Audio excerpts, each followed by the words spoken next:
Chapter 7:15. This was a bloody battlefield that had just been visited by death and evil. This was a horrifying place with countless corpses. But it was in such an unnatural place that the guards realized that their goddess, for the first time, was like an ordinary woman who had fallen into the mortal world.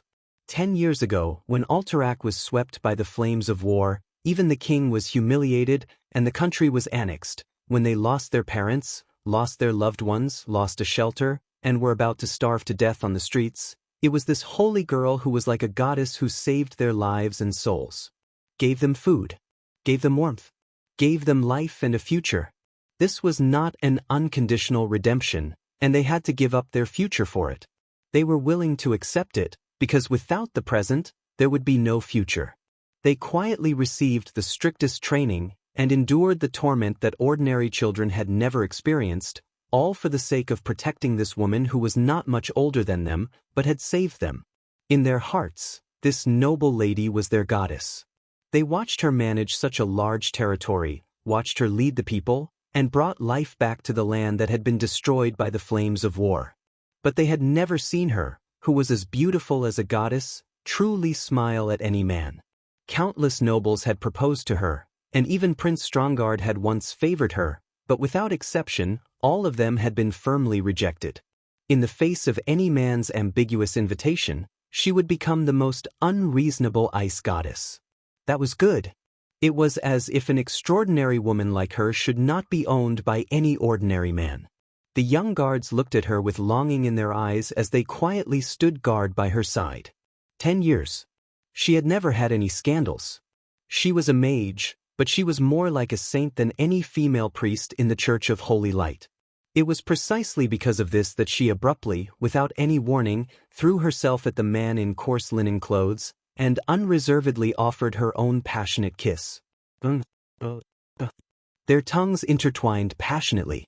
The guards were stunned, but at the same time, they found it hard to believe that their goddess had fallen in love with a hero who had saved her.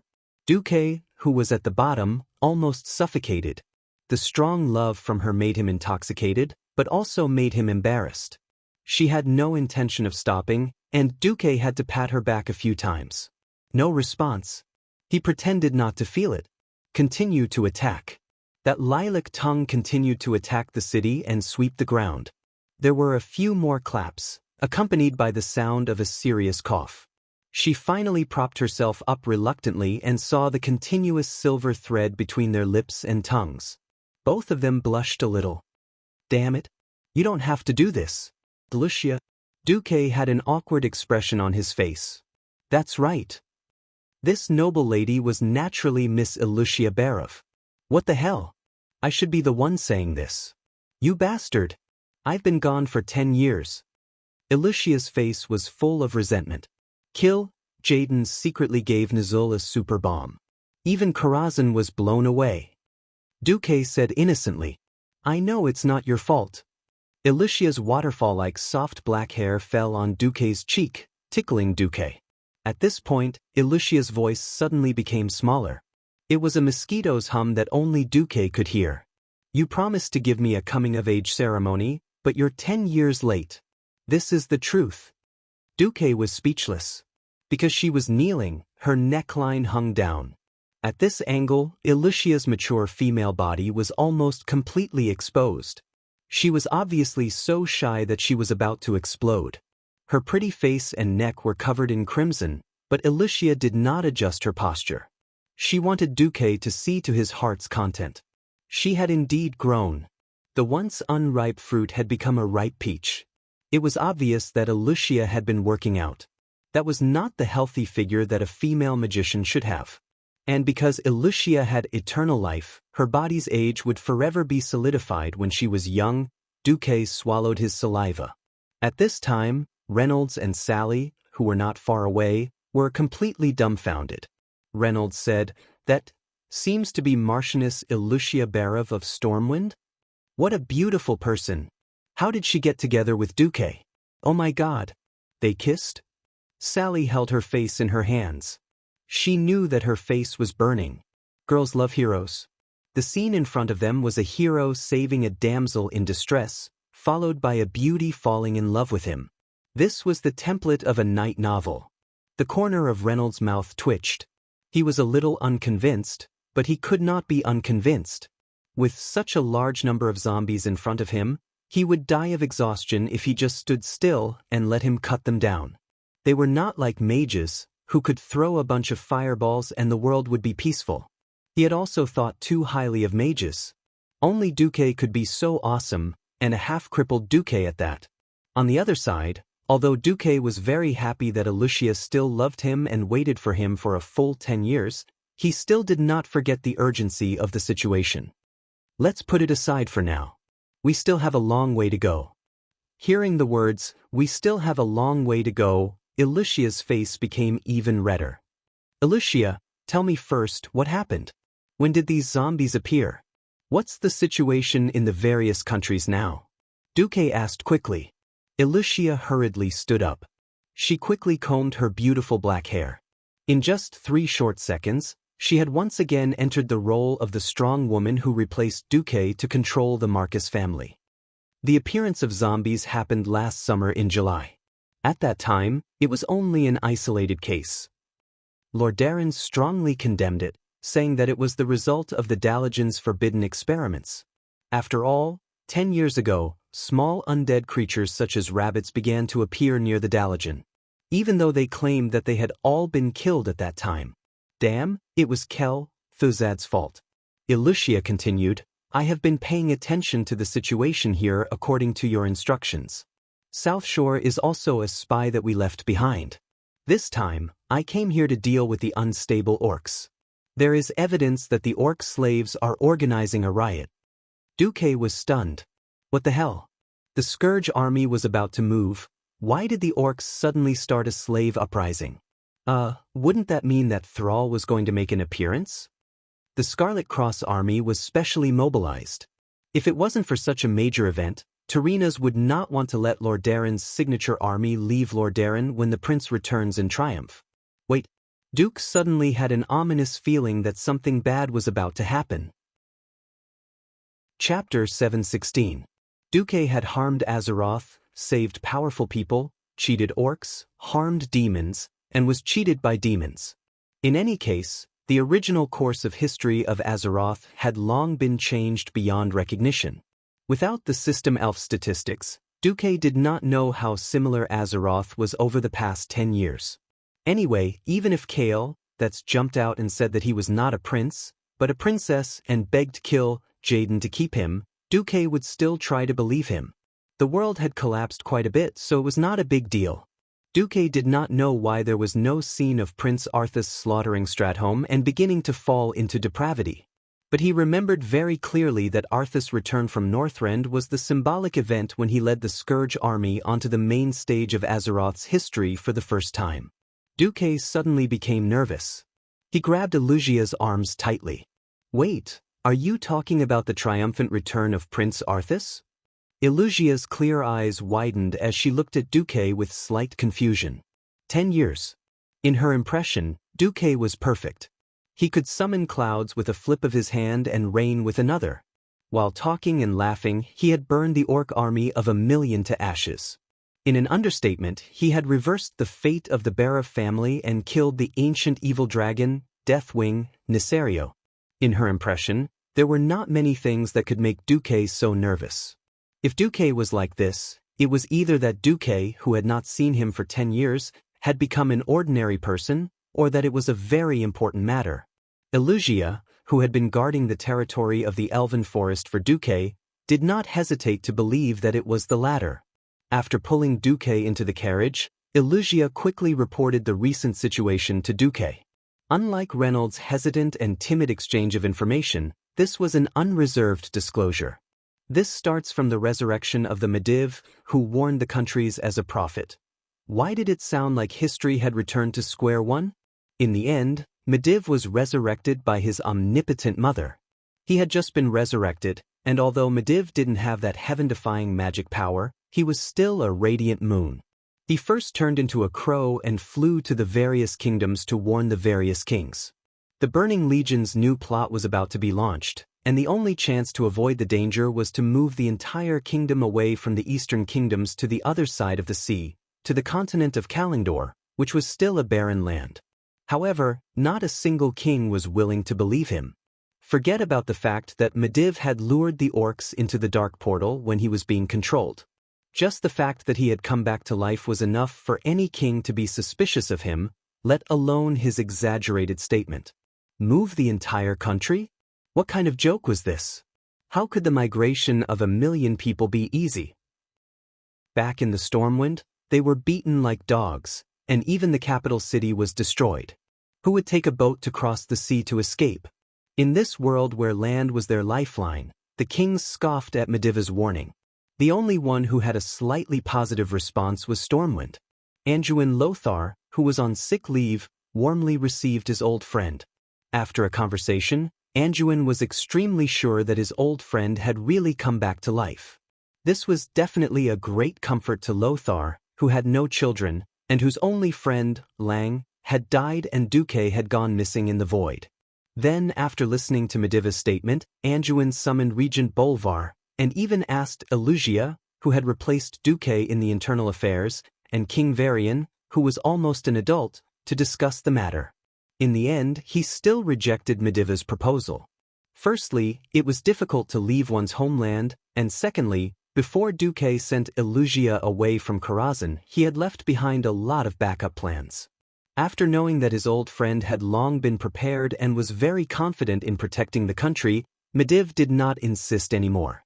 After informing all the kings, Medivh's figure disappeared from the vision of the nobles of the various countries. Not long after, all kinds of crises came unexpectedly. The first was the rebellion of the orcs. After 10 years of recuperation, coupled with the fact that the countries led by the Rotterdam Kingdom did not strictly adhere to the plan of extermination that Duque had set for the orcs back then. After all, the orcs had recovered a lot of vitality. Moreover, because the orcs no longer consumed the blood of demons, their tempers were not as violent as in the old tribes.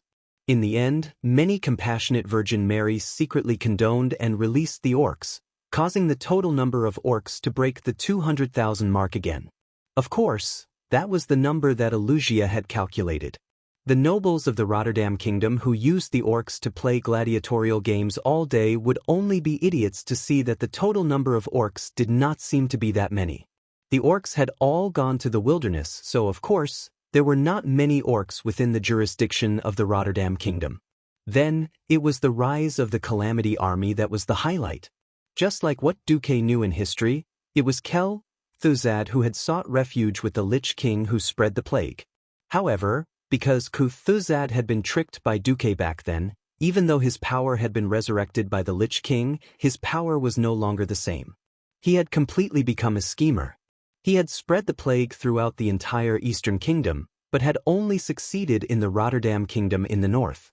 It was not that his subordinates from the cursing sect had not tried to poison within the borders of Stormwind. Unfortunately, a set of health and epidemic prevention system that he did not understand at all caused his people to show their true colors easily. Following Duque's teachings, Elugia directly asked her subordinates to use the holy light to interrogate the human traders who had sought refuge with the Calamity Army. The plague raged within the borders of the Rotterdam Kingdom as expected, and because of Duque's other backup plan, the entire Stratholme was strictly guarded. As a result, no residents were infected, and there was no massacre of the city that should have happened in history. However, fate seemed to be mocking Duque. Duque had arranged everything 10 years in advance, but he was tricked by the River of Fate, which secretly took a turn and circled back to the starting point. What? Arthas burned an orphanage and burned hundreds of infected children to death? Duque was silent. This could not be said to be Arthas's fault. Arthas was originally a good young man who loved his people and believed in the holy light. Unfortunately, he had been chosen by Nizul. Needless to say, Nizul was most likely played to death by Jaden, leaving only his soul in the ice, and then he promised to work for the Burning Legion. Nizul did not think that the treacherous Jaden would fulfill his original promise. He knew that once the mission was completed, he would lose his value and be abandoned by the Burning Legion. Therefore, he had been looking for a body that he liked, a victim that wandered between light and darkness. As long as he could occupy that body, he could escape from the imprisonment of the Frost Throne. He had his eyes on Arthas Menethil, a noble prince. Chapter 717. When someone was working hard to satisfy their desires, they would do their best, and even deviate from some of their own principles of life. In history, there were countless people who used unscrupulous means to achieve their goals. Arthas had such a sign at this time. Under such circumstances, once the fuse was lit, it was possible for people to lose themselves. After personally witnessing the infected soldiers turn into zombies, driven by anger and despair, Arthas gradually lost control. He burned down the orphanage, and when his teacher Uther and Jaina arrived to help, they could only see the church-like orphanage burning and hear the desperate cries of the orphans before they died. Arthas fell into a trap. In the face of an evil plot, his honest and kind heart was finally covered with the dust of regret and guilt. No one knew that these dust would slowly turn into a virus, reproduce by itself, and corrode his heart. Then the young prince, in the joint plot of the Dreadlord, Kel, Thazad, and the Lich King Nizul, was lured into an expedition to Northrend, and embarked on a path of no return. And his return meant that he had embarked on the path of a death knight. In the carriage, after listening to Alucia's report, Duque was speechless for a long time. If he had been in Azeroth, naturally, there would not have been the fall of Arthas. Unfortunately, he was blown away. Holding Alucia's soft and boneless hand, Duque sighed. When did Arthas' return happen? 3 days ago. However, in the last 3 days, we have lost contact with Lordaeron City, and no one has any news about Lordaeron City. Alucia's answer made Duque's heart sink. Was it still a step too late? Too late. 3 days ago, when fresh rose petals were scattered all over the streets of Lordaeron City, when the cheers of 100,000 people rang through the sky, no one would have thought that they would be greeted by a death god. Arthas killed the mastermind of the plague, Kel, Thazad, beheaded the dreadlord Mal, Gannis, went on an expedition to Northrend, killed the mastermind who created the undead, and returned with a runic sword called Frostmourne. What a great achievement this was! What a divine miracle it was! The people were enthusiastically chanting Arthas's name. They longed for the heroic Arthas to ascend the throne after the death of the old king. In the reconstructed throne hall, Tarina's Menethil's throne was high up. He looked with satisfaction at Arthas, who was wearing a black hood and a black cloak, kneeling on one knee at the foot of the throne. Even though this prince had a crescent-shaped blade, a skull gauntlet, and an ominous rune sword, he had a strange aura about him. But in the eyes of Tarina's, who craved for glory, everything was valiant. 10 years, a full 10 years. Ever since the abominable Duke Marcus took away the dominant position of the Rotterdam Kingdom in the Alliance and the glory of the people of the Rotterdam Kingdom, someone from the Rotterdam Kingdom could finally stand up and become the new light of the Rotterdam Kingdom. Not the valiant Abendis. Fearless Mograine was no good. Not even the benevolent Archbishop Fail. Only his own son, the only legitimate heir of the Menethil royal family, Arthas Menethil, had the right to enjoy this great honor. Tarina's was very satisfied. He was so satisfied that he ignored all the warning signs of danger. He subconsciously ignored the reports of the prince's strange movements and too many troops from his subordinates. He also diverted Uther and his Silver Hand Knights, who had a disagreement with Arthas over the burning of the orphanage and the treatment of the plague victims. Tarina's, under the ridicule of fate, had sent himself to his death. My son, Tarina's happily stood up from the throne. However, Arthas's reply left him a little confused. You do not have to sacrifice yourself for your people anymore. You do not have to bear the heavy burden of the crown for them anymore. I have arranged everything. Tarina's was extremely shocked. What was this speech? At this moment, Prince Arthas, who was kneeling on the ground, suddenly stood up and lifted his hood, revealing a pale face. The contours of his face had not changed. He was still the handsome Arthas Menethil, but his pale skin and snow-white hair made Tarina's even more shocked. Wasn't my son blonde? How did he become as old and white as me? While Tarina's was still in shock, Arthas held Frostmourne in his hand and strode up the stairs to the throne. Without the king's permission, it was very rude to step on the stairs to the throne without the king's permission. If it were someone else, the royal guards beside Tarina's would have already stopped them. But he was Arthas, the only heir of the Menethil royal family. With the king aging and not knowing how long he had left to live, Arthas was already the next king of Lordaeron. The guards hesitated. This hesitation destroyed Tarina's last hope. Tarina's, who was held by the neck by his precious son, trembled and asked, "What is this? My son, what are you doing?" "Inheriting your throne, my father." After saying that, he raised his sword, and the infamous Frostmourne pierced through the chest of the leader of the alliance, the king of the largest kingdom in the alliance for more than 30 years. The blood of the Menethil royal family flowed on the icy blade, and an evil hum echoed throughout the throne hall. At this moment, the millions of souls that died on Frostmourne let out the most tragic wails, and the will of the dreadlords attached to the sword was activated. Across the endless space, almost every dreadlord saw the scene of Arthas killing his own father. The dreadlords laughed maniacally. They were cheering the fall of a saint.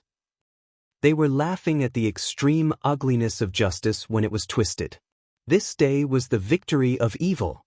This was the beginning of the Burning Legion's conquest of Azeroth. Their laughter, as well as that of the Lich King Nizul, echoed in the throne hall that had suddenly become dark because of the dark aura. The Death Knight Arthas did not notice, and his desolate voice echoed throughout the entire city. "This kingdom is going to be destroyed. From the ruins, a new ruling order will be born. It will shake the foundations of everything in this world."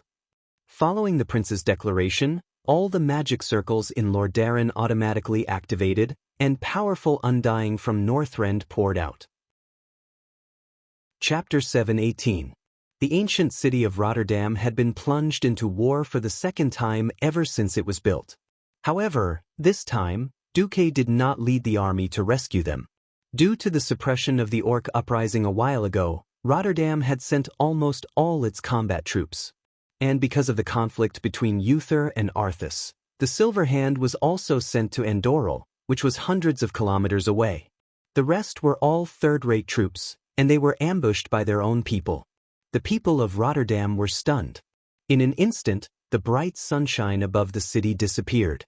The sudden cold clouds shrouded the entire city, and people were shocked to find that the world had suddenly turned from hot summer to cold winter. There were only clouds, with an evil aura left in the sky. The cold wind howled, and the atmosphere was lifeless. The pure white city wall was covered in a thick layer of ice at a speed visible to the naked eye. The enthusiastic scene of celebrating the triumphant return of His Royal Highness had long since disappeared. This was because the screams that rose and fell throughout the entire city had caused the people to fall into panic, and the screams were becoming more and more frequent. "Aha! Monsters!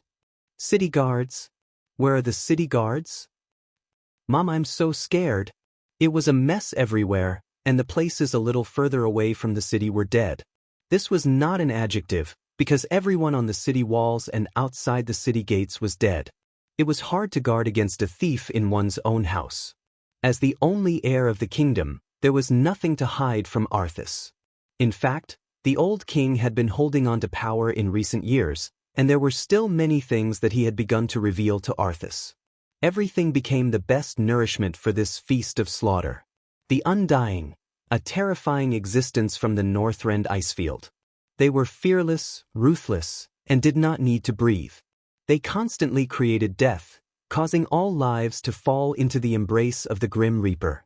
Then, they would immediately make the people who had just become dead stand up shakily, raise their knives, and slash at their comrades. All of a sudden, they went from the height of summer to a seemingly endless winter. There were undying beings everywhere, and that made the citizens of the Rotterdam Kingdom, who had lived a peaceful and dreamy life for more than 10 years after the Dark Portal, feel as if they had seen the end of the world.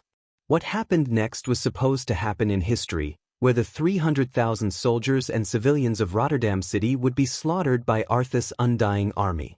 Arthas would then use the hundreds of thousands of soldiers to snowball and sweep across the entire northern continent.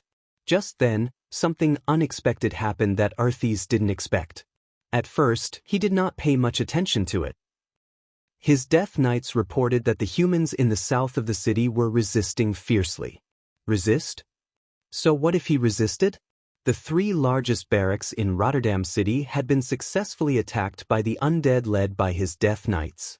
Nearly 100,000 new and old undead soldiers began to charge into the city from the east, north, and west, besieging the living people in the city. But the situation was beyond the imagination of the dead king of the Rotterdam kingdom. There was a ship in the south. Once we get out of the south gate, we'll be able to live. Those damn monsters are everywhere on the land. Not only were there people shouting with amplification tools, but there were also countless places in the city, such as the landmark clock towers and tall towers, all of which had bright arrows made of flames. All the arrows pointed in a clear direction, south. At this time, a memory that was not too long ago surfaced in the minds of the people of Rotterdam. Evacuation drill. This was a plan that started 3 years after the Dark Portal. It was proposed by the deputy commander of the Alliance at that time, Duke Marcus. At that time, Duque said, in view of the fact that the capitals of 3 kingdoms in the Alliance were once breached, causing irreparable losses to the lives and property of the people. In order to avoid possible future dangers, I suggest that each kingdom formulate a special evacuation plan according to the structure of their own capital. In case there really is a need in the future, at least most people can escape. At that time, the kingdoms were busy with post-war reconstruction. Compared to fighting for the land of Alterac and the right to speak in the Alliance military, this resolution that was unanimously passed by the kingdoms was only one of the hundreds of agreements the Alliance had reached over the years. When Duque was in power, he would lobby the kingdoms to hold a drill every summer. In the first 3 or 4 years after Duque disappeared, the kingdoms still held evacuation drills. After a long period of peace, the nobles of the kingdoms also became lazy. In the end, after 10 years, only Stormwind City, the Furnace Fort, and the Eagle Nest Mountain persisted. However, having done it before still left an impression. After the initial panic, the citizens of Rotterdam, especially those who had lived for more than 10 years, suddenly came to a realization. That's right. We did the drill before. Just do it according to the drill. People began to try to recall the contents of the drill. Humans had a herd mentality. When the first person followed the drill and ran towards the south of the city according to the direction indicated by the flaming arrow, more people immediately followed. The citizens were fleeing, but the killing continued. No one thought that the well-trained soldiers could not stop the Scourge army. The armed city guards could not do it either. The gladiators and fighters in the arena could not do it either. The one who stopped the Scourge army was the Marcus Trade Union. Strangely enough, under the leadership of the business master, Elucia Barov, the Marcus Chamber of Commerce had opened a total of 36 branches in Lordaren, where land was extremely expensive. Their businesses involved more than a dozen fields, but only one was their main business, and that was wine. They collected wheat from the rich land of Rotterdam, brewed it into various kinds of rice wine, and sold it. This was the magical part. After the initial panic, almost all of the shop owners suddenly yelled out, "Boss, boss! What are you panicking for? The monsters are coming, so act according to plan. Don't forget how the trade union trained you." Bottles of liquor were opened, and dry strips of white cloth were quickly stuffed into them. Then, boxes of liquor were pushed to the main roads by the trade union's workers. They waited with the trade union's guards. Whenever he saw an undying charging over, he would immediately light the cloth with a torch and toss the burning wine bottle at them. Bang bang.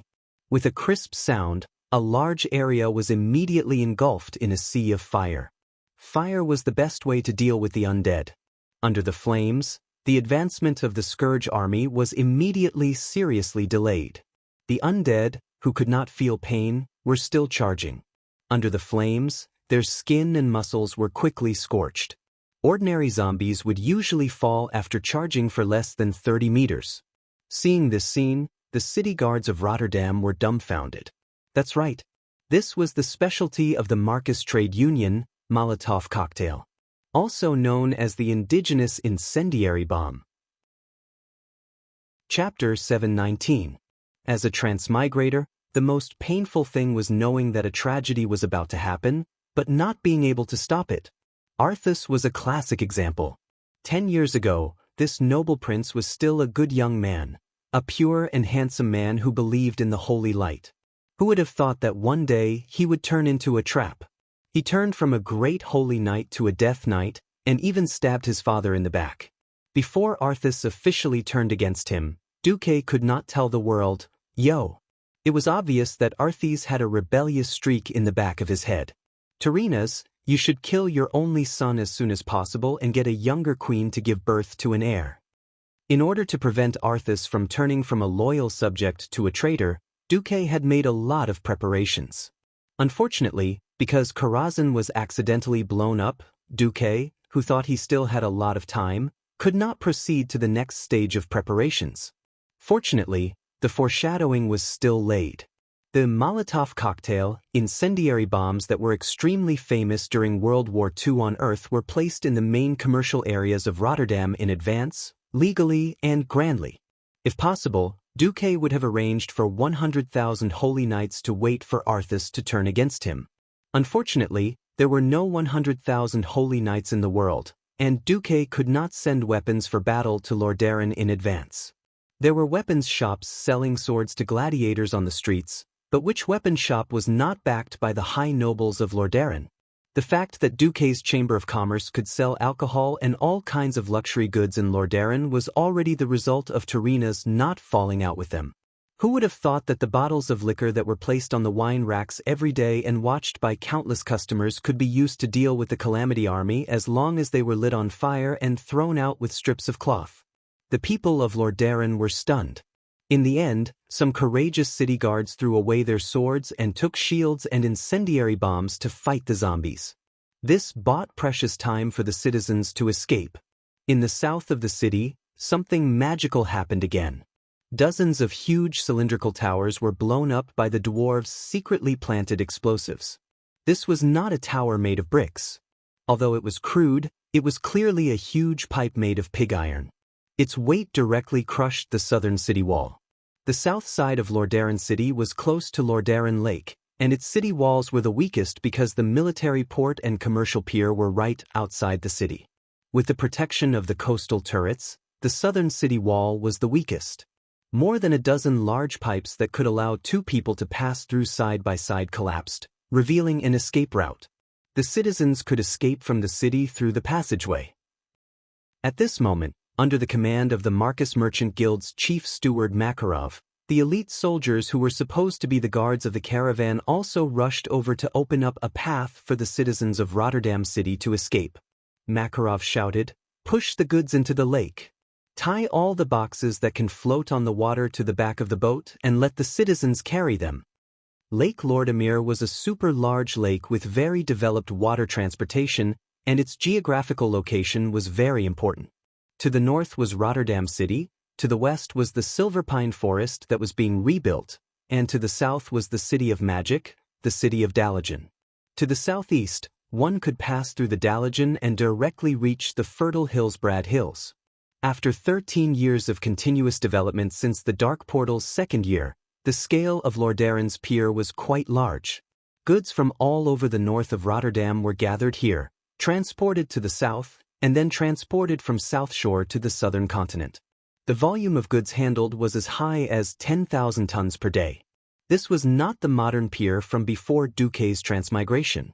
10,000 tons was a very shocking number in this era. The docking of the many ships gave the citizens of Rotterdam their last hope to escape. Under the command of Duque's chief steward Makarov, the ships would leave as soon as they were full, never stopping. Later on, there was even a ship that set sail with a string of tails tied to the back of the ship. Anything that could carry people, such as floating logs and boxes, they set sail without delay. Unfortunately, as Arthas finally reacted to the situation, the retreat of the citizens became more and more difficult. First, huge spider-like creatures appeared in the south of the city. These were cave demons, creatures that had the genes of both humans and spiders. These cruel demons were once the lords of the ancient spider kingdom of Noscent, Ejonirub. When they spat out small spiders at the warriors who threw the Molotov cocktails, The line of defense that protected the citizens began to crumble. The fist-sized black spiders descended from the sky. Such long-range attacks were impossible to defend against in the dark of the night. As long as the spiders came into contact with them, the spiders had countless ways to kill a human warrior. The sharp mouthparts could easily bite through thin iron armor. The poisonous thorns would blister on the spot once they pierced into human skin. The poison in the thorns and mouthparts would invade the human nervous system and paralyze a strong human soldier in the shortest amount of time. Without the obstruction of the Molotov cocktails, the stagnant undead army once again surged forward like a raging tide. Makarov wanted to hold on for a while longer, but when he saw the liches appearing on the shore, he let out a long sigh. "We've done our best, let's retreat." Helplessly listening to the desperate cries and wails of the citizens, the merchant fleet began to leave the pier. There was no other choice. If they didn't leave now, none of them would be able to leave. The sailors and survivors on the ship didn't even dare to look back at the pier that had turned into a slaughterhouse. A human tragedy was unfolding there.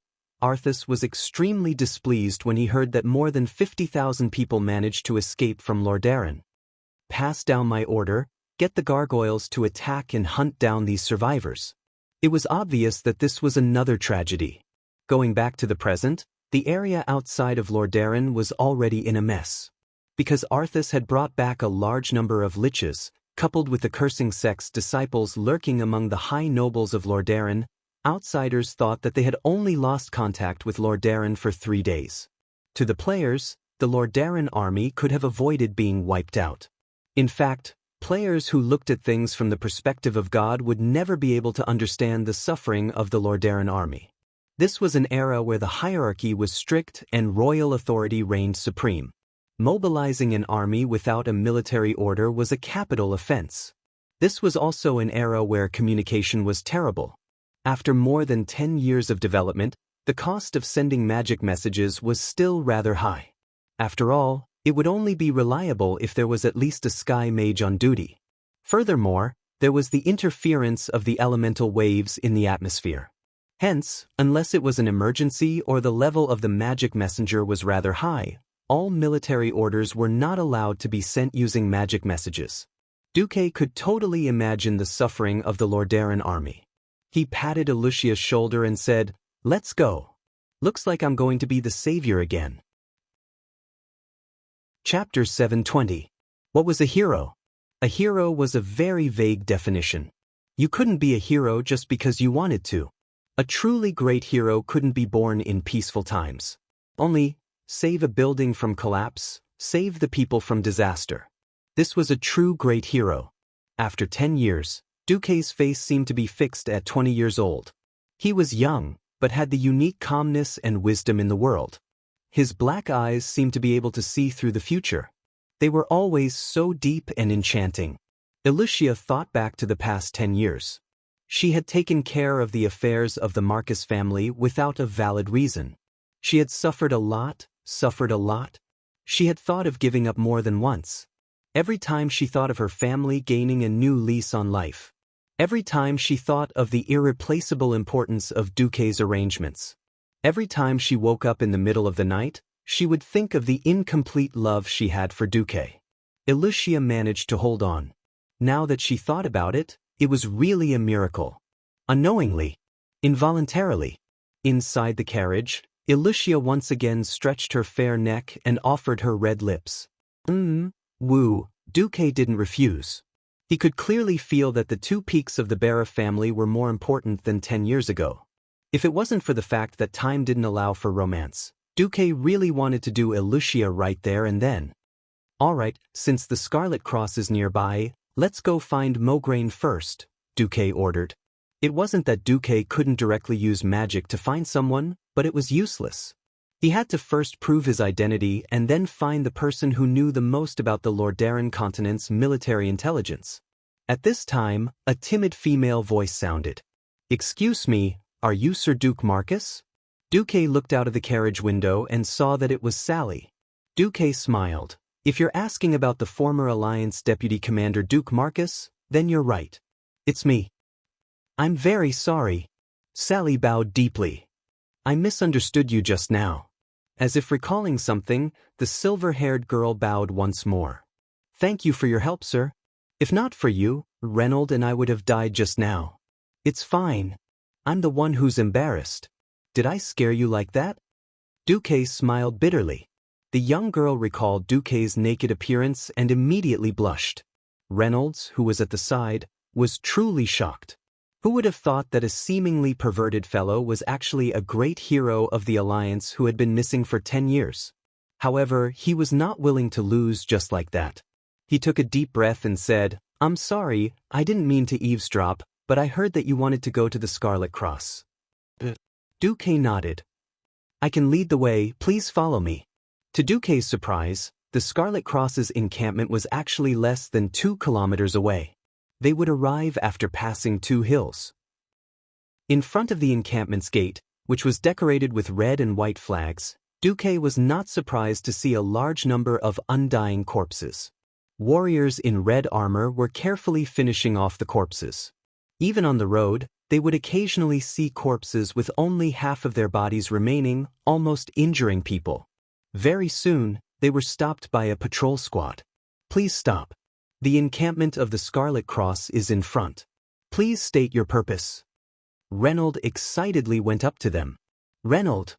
Clearly, the patrol squad leader recognized Reynold. Who are they? He's Sir Duke Marcus. Before Reynold could finish, the squad leader's expression turned cold and he interrupted him on the spot. Are you kidding me? Sir Marcus has been listed as a war dead by the Alliance for more than 7 years. Turning around, the squad leader drew his sword and shouted, Soldiers! On alert! Immediately, there was the sound of swords being unsheathed, and the sword flashed like a forest. Reynold was in a bad mood. He had wanted to show off in front of Sally, but who knew that things would turn out like this? In the carriage, Duque frowned. Maugraine's army was strict, and it was extremely troublesome to verify their identities. Not to mention that all of his equipment had been destroyed when he teleported back, so there was no way he could have a token. Duque took a deep breath. There's no time to waste.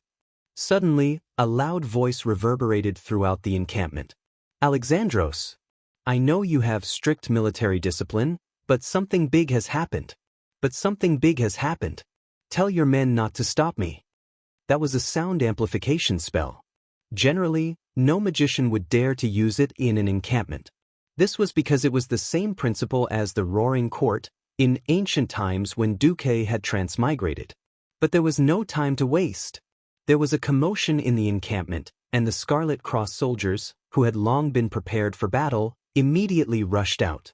At this moment, another deep voice came from the main tent. Unlike Duque's trick, this was a simple, thunderous voice that created a shocking effect. Duque? Holy light above, did I see a ghost? Or did I really meet another resurrected one? Soldiers, listen up. Get out of the way, let him in quickly. The first half of the sentence was for Duque, and the second half was for the soldiers below to hear. The soldiers were extremely shocked. They had followed Lord Maugraine for so many years, but this was the first time they had heard their commander ignore military discipline and shout so intimately. The patrolling soldiers who had stopped Duque all had stern expressions. They all stepped aside and saluted at the side of the road. The wooden gate of the encampment suddenly opened, and the new soldiers were shocked to find that the veterans beside them were actually quickly tidying up their appearances.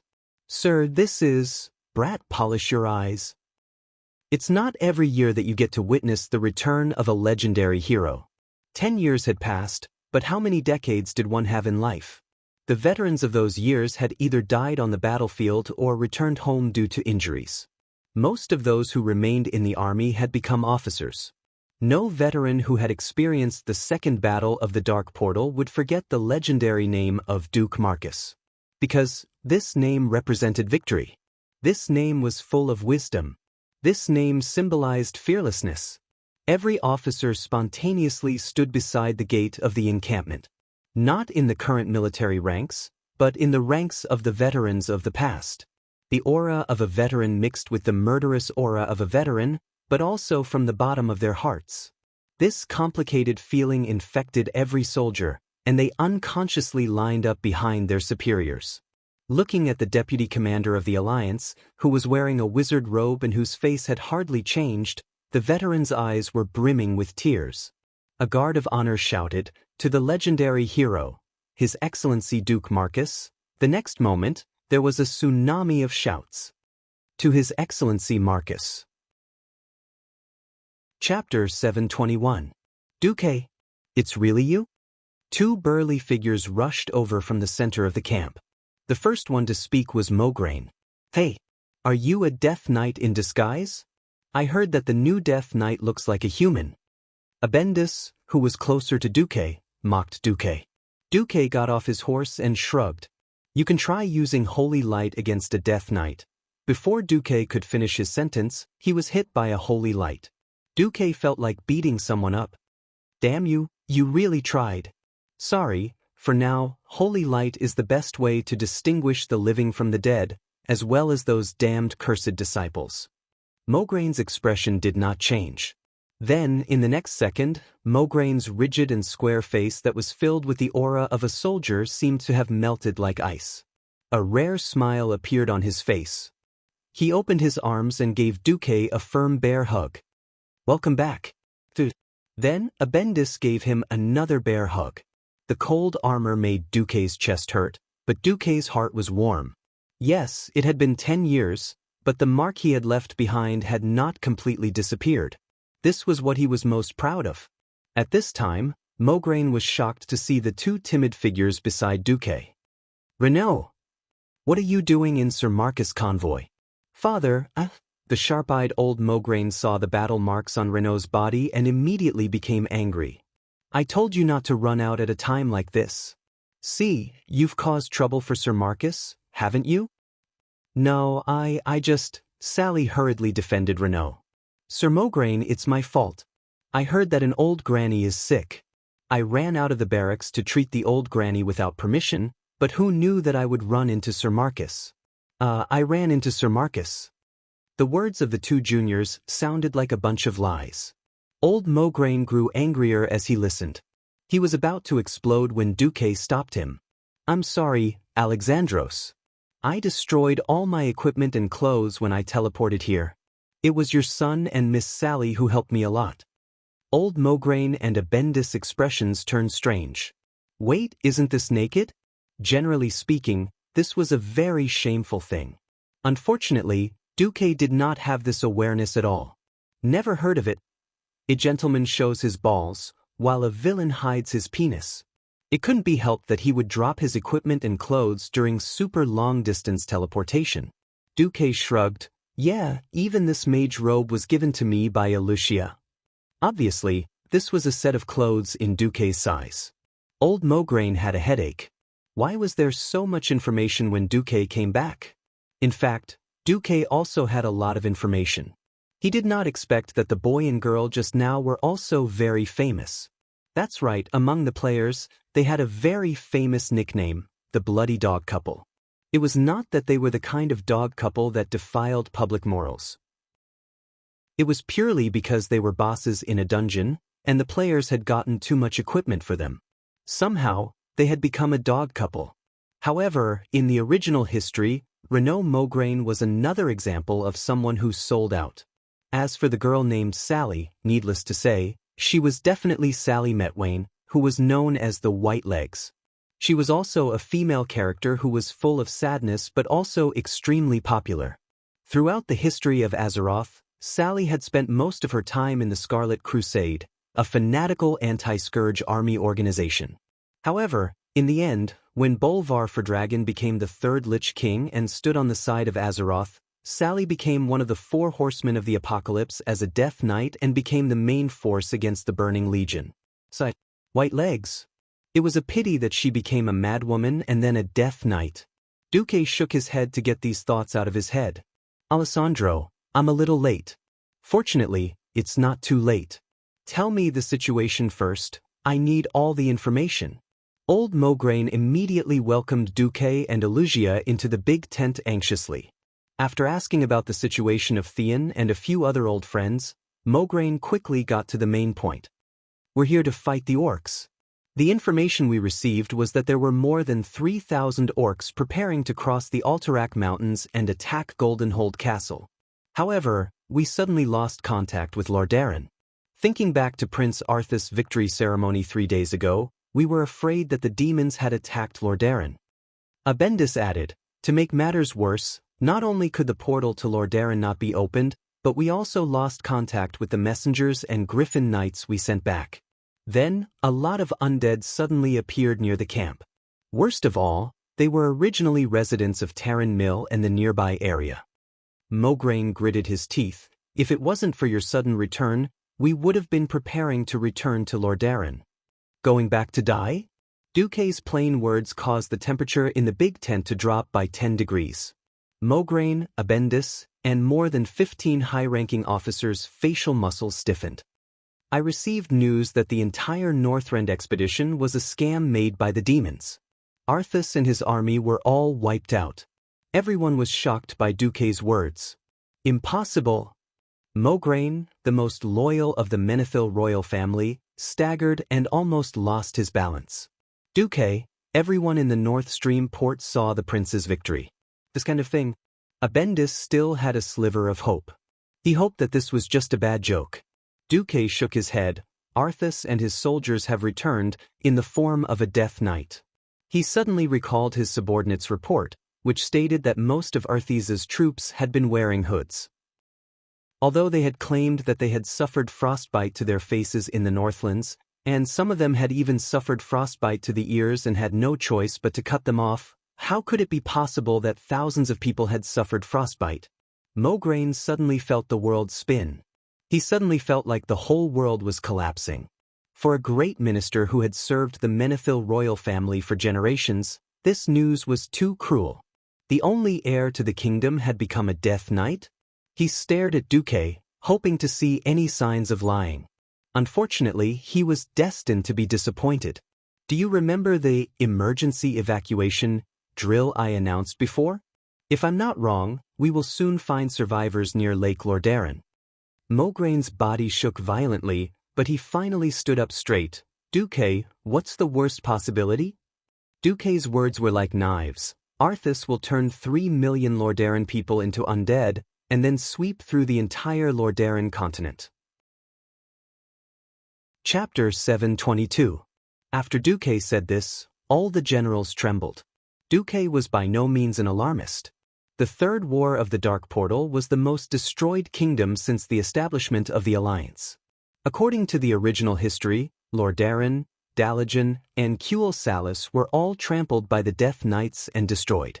And Stromgard, which had also left the Alliance a few years ago, although Rapidhold did not really fall this time, it was also greatly damaged, which directly led to the fragmentation of the entire kingdom.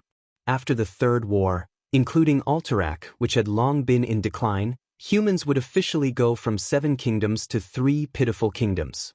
Even if the Dalagen restored their kingdom later, the entire northern Lordaeron continent would be completely destroyed in the Eastern Kingdom. Having seen the power of the Plague of the Scourge, and seeing the soldiers who had just died, or even just bitten, and turned into zombies if they were not treated properly, Mograine and the others did not doubt the authenticity of what Duque said. The only good thing was that the Holy Light could effectively deal with the undead and treat the wounds of the undead. However, Mograine and Abendis were more concerned about the future of Lordaeron. What will happen to His Majesty Menethil? Duque could not bear to tell the truth about Mograine's question. The cruelest thing in the world was killing one's own flesh and blood. Knowing that the first thing Arthas would do after returning was to stab Terenas in the heart, Duque still said slightly tactfully, "It's very dangerous." For a loyal minister like Mograine, this was tantamount to a collapse of faith. The modern people on Earth could not understand the ancient servants, slaves, and so on, who would sacrifice themselves for the family. In fact, when a family served another family for 10 or 20 generations, that kind of unconditional obedience would be branded in the bones, engraved in the deepest part of the soul, and had become a part of the body instinct. Looking at Mograine and Abendis's pale faces, Duque could not bear to add to the pain. However, Duque not adding to the pain did not mean that the cruel truth did not add to the pain. Just when the big tent was silent, there was a sudden commotion outside the big tent. Report! Our men have rescued the captain of Lord Darren's guards, Lord Melov. Mograine suddenly came to his senses and shouted, "Quick! Please come in." Maleev was brought in on a stretcher. He was in very bad shape. His right arm was broken and was tied tightly with a belt as a tourniquet. There were 7 horrifying wounds on his chest and abdomen that were so deep that bones could be seen.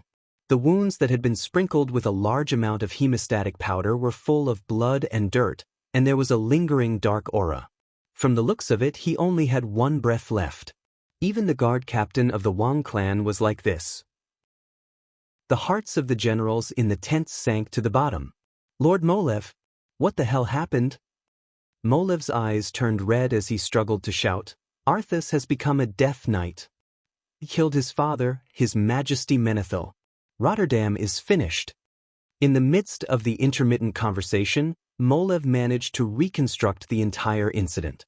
All of a sudden, every general of the Rotterdam kingdom in the tent lost control of their emotions. Some wailed loudly. Some swore revenge. Some were in so much pain that they wished they were dead. However, Alexandros Mograine just sat quietly on the main seat without saying a word. It was as if his soul had been sucked out, and he was as still as a stone statue. Duque and Elugia just stood there, not saying a word. They were not from Rotterdam, but now was the time for them to vent their emotions. After a long time, everyone's emotions started to calm down. What replaced it was a burning desire for revenge. Killing their father. The world could not tolerate it. This was a violation of all morals and conscience. This was a declaration of war against human nature and emotions. Perhaps the fact that Arthas had been tempted by a demon was something to be lamented about. However, again. What? Mograine looked at the generals of the Blood Cross army who were clenching their fists and trembling as they walked to the military sand table. He almost ordered the entire army to move to Rotterdam City and take revenge on Arthas at all costs. However, they were shocked to see Duque walk up and press down on the back of Mograine's hand. "What are you doing?" Duque said in a low voice. "I'm stopping you from taking tens of thousands of elites to do stupid things." "What a joke. I didn't come back after so much trouble just to watch you die and watch you idiots send your elites to Arthas. Rotterdam is done for. Since the royal bloodline of Rotterdam has been severed, from today onwards, the Blood Cross will no longer listen to the alliance. We will complete our revenge in our own way." Mograine said resolutely. "Duque, don't stop us. At least we'll still be friends." Abendis immediately echoed. Duque almost fainted. He knew that these two were brave men, and that they were not so stubborn. They would not have been tricked into forming the craziest organization to fight against the Scourge army, but Duque was speechless at their foolishness. Just thinking about it made him feel sad. After the 3 wars in history, almost all of the 5 Silver Saints had fallen. Only Tyrion Fordring, nicknamed Empress Dowager, was left, seeing Mograine grab the badge of the Alliance on his armor, as if he wanted to officially announce his departure from the Alliance. Duque felt a headache coming on. Damn it, he could definitely mobilize the army from Stormwind. But the northern and southern continents were so far apart, and the mobilization for war had not begun yet. By the time the troops arrived, it would be at least half a month. By the time all the soldiers and equipment arrived, it would be too late. If the Blood Cross, the most capable and largest army in the entire Rotterdam, went to seek death, the situation in the northern continent would be beyond redemption. In this oppressive atmosphere that almost froze the air, a flash of inspiration suddenly flashed through Duke's mind. Duque suddenly turned around and looked at Elugia beside him. Vanessa's team, Elugia suddenly came to a realization as well. They're in the East Elven Forest right now. Originally, Duque had wanted to protect this secret until the end of time, so that the pure and beautiful woman could live a carefree life. But things did not go as he wished. Sorry. Duque took a deep breath and threw out a shocking bomb. Wait. Mograine, Abendis, you swore to protect the royal family of Menethil, right? Yes. Of course, that doesn't include that filthy undying monster who killed his own father. Mograine's eyes were bloodshot. All right then. What I wanted to say is that the bloodline of the Menethil royal family has not been severed. Chapter 723. Duque, don't talk nonsense. Mograine, who was born into a noble family, instinctively thought of things in a bad direction. The nobles were very particular about bloodlines and bloodlines. Unless it was absolutely necessary, they would not be recognized by the nobles. The earthy bloodline had been around for more than 2,800 years, and the nobles were more or less related to each other by blood. Even though the distance was negligible most of the time, they were still relatives. So, when a distant relative came to inherit the throne, the only thing the nobles could think of was that the king of another country was about to peacefully usurp the throne. If King Tarinas had just passed away, and Duque found a random person to come over and claim the throne, that would be the greatest insult to Mograine and the other loyal subjects. Duque did not want to say it, but if he did not play this card, he would not be able to stop the decline of the alliance. Why was the alliance often forced to ally with the Horde to fight against the Burning Legion? Firstly, the Burning Legion was too strong, and they had to find allies. Even if they knew that the Horde was not that reliable in many ways, it was still 10,000 times better than the alliance in despair and fighting alone. Secondly, it was also because the alliance was much weaker than it was in the beginning. Not only had a few kingdoms been destroyed, but the most important thing was that the population had been greatly reduced. If the alliance could deal with the Burning Legion alone, there would be nothing for the Horde to do. Duque held his forehead, then sighed deeply and added, "It was Princess Kalia. The day of triumph 13 years ago was a glorious day for the alliance, because on that day, the alliance and the 4 dragon aspects worked together to kill the evil dragon Deathwing, which had been the scourge of Azeroth for 10,000 years. It was also a sad day for Lordaeron, because on that day, the beautiful and holy Princess Kalia of Lordaeron, who was like an angel in everyone's heart, had passed away. Countless people of Lordaeron were saddened by this. Suddenly, they heard that Princess Kalia was still alive. This time, not only Mograine and the other generals, even the heavily injured Molev, cried out in shock. "Impossible!" the 2 generals shouted. "I saw it with my own eyes." Molev also struggled and shouted. Then, just a second later, the 3 of them shouted at the same time, "It was you, Duque?" Coincidentally, the person who was here right now was one of the witnesses who had participated in the meeting in the throne room on the day of triumph. "I clearly remember that when I was covering His Majesty's retreat, it was you, Duque, who saved Her Highness." Mograine was the first to speak. "Duque, you bastard! Did you switch?" Abendis continued to imagine. "Impossible, I saw Her Highness Kalia with my own eyes." Molev screamed. "Don't forget, this guy is the most powerful illusionist in the world." Mograine gritted his teeth. Indeed, Duque has shown his talent in illusion more than once. Molev's words pushed Duque to the top of the waves. "Wait, then why was your highness's dress on that corpse? We can't be mistaken." The dress. Her Highness was wearing the dress that she had used to go on a blind date with the so-called Lord of Presto. How did it end up on a substitute's body? If Princess Kalia was really still alive like Duque said, then there were only 2 possibilities. One was that Duque was a beast. Back then, Duque had kidnapped the princess and stripped her clothes. Based on Duque's status, identity, and character, this possibility was very low. Then it should be the second possibility: Duque was worse than a beast. Duque had long captured the princess' body and mind, and the princess had taken off her white dress and given it to Duque. Duque felt even more wronged than Do-E in the face of the suspicious gazes around him. He wanted to see where the Yellow River was and whether he should jump in and wash himself. "I'm innocent. I'm a righteous person. I really didn't do anything to Kalia." Duque was speechless. Not only did the others look at him like this, even Lucia, who was beside him, was smirking. Duque was seriously considering whether to dig a hole or teleport away. At this time, Mograine walked in front of Duque and placed his 2 bear-like hands on Duque's shoulders. "If you weren't the Duke Marcus who refused to be a king and was regarded as a hero by the Alliance and a saint by millions of people, I would definitely pull out my sword and kill you right now." Mograine was right.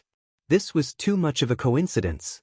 The prince of the largest kingdom in the alliance, Lord Darren, had turned into a Death Knight and stabbed his father to death. Over here, Duque had made the only legitimate heir appear. If it was someone else doing this, it would definitely be seen as the biggest political conspiracy since the founding of the Seven Kingdoms. However, Duque was full of righteousness. His holy name and achievements were too dazzling. Even Duque himself did not believe in his own moral integrity, but everyone did. Mograine changed the topic naturally. I believe that no one in Lordaeron will care about your motives and goals for harboring the princess. As long as you show us proof that the princess is still alive, you will be the greatest benefactor of the Lordaeron people. It was not just Mograine. Everyone else nodded in unison. Princess Kalia was still alive. This was too important. The bloodline of the Menethil royal family, which had ruled this land for 2,800 years, had not been severed.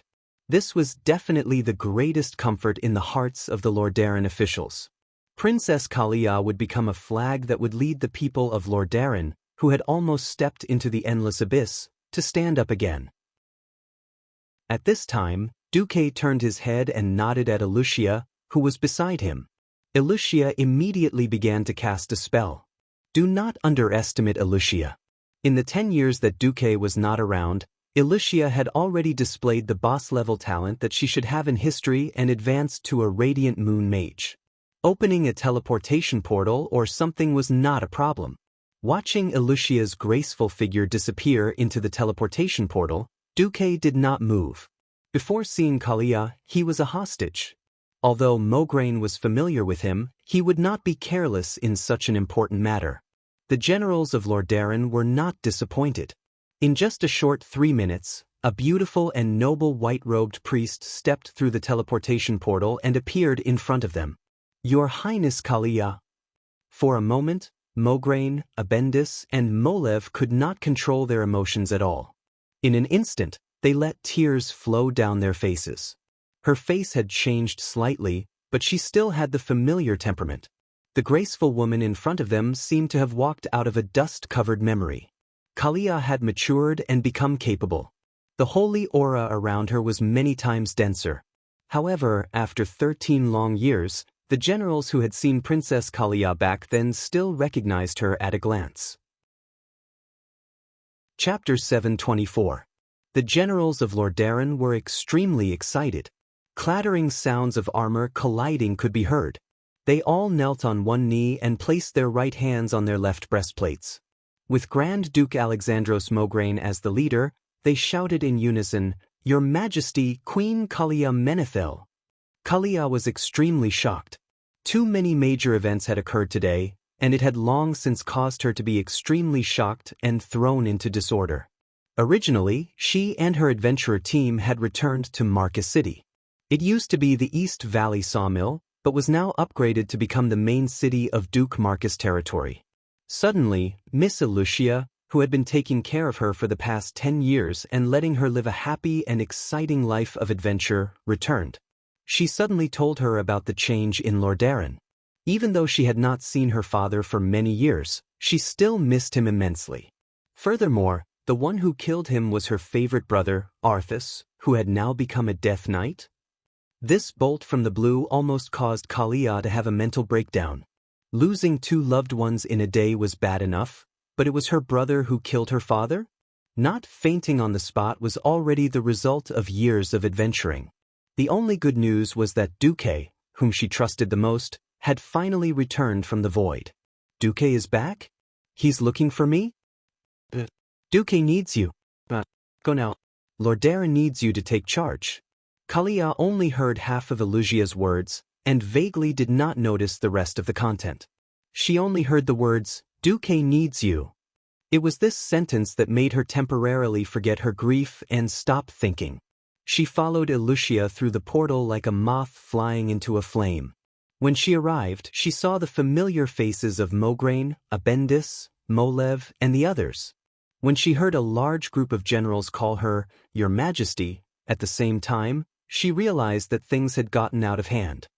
Queen? Kalia was still a little confused. She pointed at her face with a trembling index finger. The traitor Arthas is evil and fallen.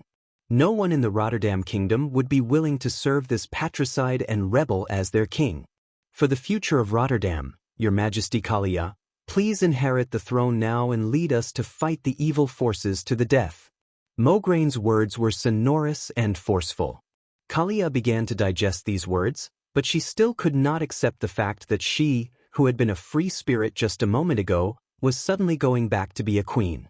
At this moment, a scene that almost made Mograine and the others faint happened. When Kalia was out of her wits, she actually threw herself into Duque's arms. Duque, yes. Duque, th. After a few calls, Duque could only smile bitterly and caress Kalia's beautiful blonde hair. I'm here, I'm back. Duque, they want me to be their queen. What should I do? Kalia was no longer shouting, but directly screaming.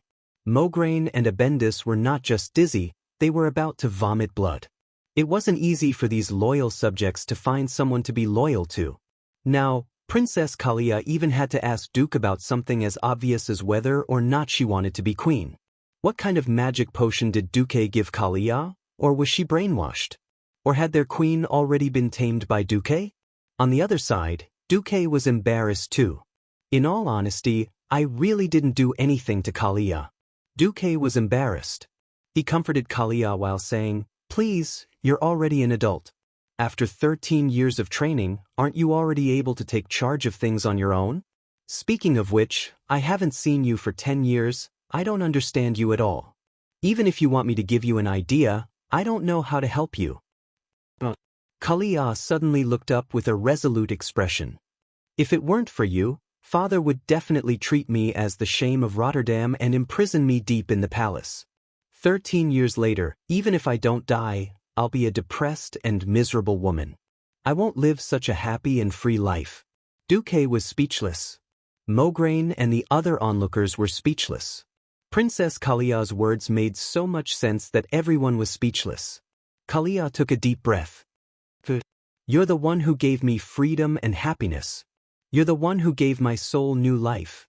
If there's anyone in this world who's qualified to make me willingly give up my freedom and step into this political cage that I hate, that person can only be you, Mr. Duke Marcus.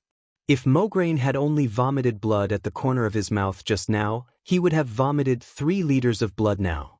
Their princess was unwilling to be crowned, and even if she was crowned, she would only be willing to be Duque's puppet. From a political point of view, this was definitely a huge loss for Rotterdam. However, from a personal point of view, Mograine and the others understood why Princess Kalia was like this. How could 10 years of freedom and 10 years of house arrest compare? I beg you. Mograine gave in, his eyes pleading. Duque, we're begging you too, Abendis said. If Princess Kalia refused to be crowned, then they, the officials, would lose their loyalty. Even if they forced Kalia to be crowned, how could the Rotterdam have any unity? Even if they knew that Duque had a huge influence on Kalia, Mograine and the other generals of Rotterdam could only pinch their noses and accept it. Duque was embarrassed. His scalp was numb. However, this situation did not allow for Duque to delay any longer. He could only say softly, Kalia, this is not for me, nor is it just for the millions of people of Rotterdam. This concerns the future of all humans. If Rotterdam collapses, the evil undead creatures will sweep through the entire continent. Humans, dwarves, gnomes, and elves may all go extinct. Kalia pursed her lips. After a long time, she replied, all right, for the people, I will be the queen. Almost as soon as she finished speaking, the entire tent was filled with sighs of relief. Unexpectedly, there was more. But before I take the throne, I still want to know your thoughts. All right. Mograine and the others were about to vomit their souls out. Their gazes were like knives and swords, slashing at Duque's back. These gazes were clearly saying, kid, you're lucky. You can do whatever you want later, but let Her Highness be crowned first. Duque's body stiffened. His scalp was numb, and his back was sweating. In the end, Duque said, yes. I want you to be crowned. Chapter 725. Kalia finally nodded, as light as a feather, but to the people of Rotterdam, it was extremely heavy. The people of Rotterdam were overjoyed. Long live! Long live Her Majesty the Queen! Next, it was Mograine and the other officials who welcomed Kalia to the main seat. There was a small interlude here. Under Kalia's amazing, enhanced healing skill, Molev's injuries actually stopped worsening. Perhaps the captain of the Royal Guards of the Rotterdam Kingdom was destined to be a cripple for the rest of his life, but at least he managed to keep his life. And his testimony would definitely further confirm Kalia's identity. Duque stood at the outermost area and secretly sighed. For Kalia, it was indeed not good for her to give up her freedom. However, perhaps this was the fate of the royal family. After all, Kalia's life was completely different. The original Kalia, after not being able to marry, was placed under house arrest for more than 10 years, until Arthas killed her father. One could imagine that even if the kind-hearted Kalia was not filled with hatred, she no longer had a good impression of the Rotterdam Kingdom. That was why she had been living in seclusion after escaping from Rotterdam, allowing the remaining forces of the Rotterdam Kingdom to act on their own. Later, when the Calamity Army attacked Azeroth, the middle-aged Kalia once again came out as a commandment priest. Seeing Kalia constantly looking at him even though she was sitting in a high position, Duque felt weird. Kalia, are you telling Mograine that I'm the mastermind behind the queen? At this moment, the detestable Illugia whispered, Duque, I'll see how you deal with this. The people of Rotterdam will definitely force you to marry Kalia. I wonder what His Majesty Daelin will think of you. Daelin? What does this have to do with Daelin? Duque was confused. Illugia said something that scared Duque out of his wits. Duque, don't you know? You're still Jaina Proudmoore's fiancé. Huh? Duque was scared out of his wits. He almost peed his pants on the spot. Almost subconsciously, he stretched out his hands and grasped Illugia's smooth and tender arms. Illugia, you can't say things like that. Didn't my so-called engagement with Jaina end when Jaina turns 20? Illugia smiled like a flower, her smug expression full of slyness. For a moment, Duque almost thought that he was facing a fox. That's how it was. But women are very fickle creatures. 10 years after the Alliance officially declared you dead, King Garen Trollbane wished to marry Jaina. Yes, not long after you disappeared, King Salas was assassinated by the Stone-Fist Ogre, and King Garen succeeded to the throne. Duque's eyes sharpened. Damn, it's actually Garen? It was true that Garen Trollbane was a legitimate prince. However, compared to his father, the great hero Salas, he was nothing. Compared to Daneth Trollbane, who was a militia captain but was actually Salas's nephew, Garen was the scum of the scum. Others might not know, but how could he hide it from a transmigrator like Duque? Many of the strong in Azeroth became stronger and more monstrous as they got older. Due to the war, the average lifespan had dropped to 20 years. A strong human like Salas could live to 60 or 70 years old and still be able to tear an ogre apart with his bare hands. Moreover, Trollbane's name originally meant Troll Slaughterer. If it wasn't for Garen, that bastard, killing his father, how could Salas have died so quickly? Oh, looks like you still have some feelings for your fiancé. Illugia teased.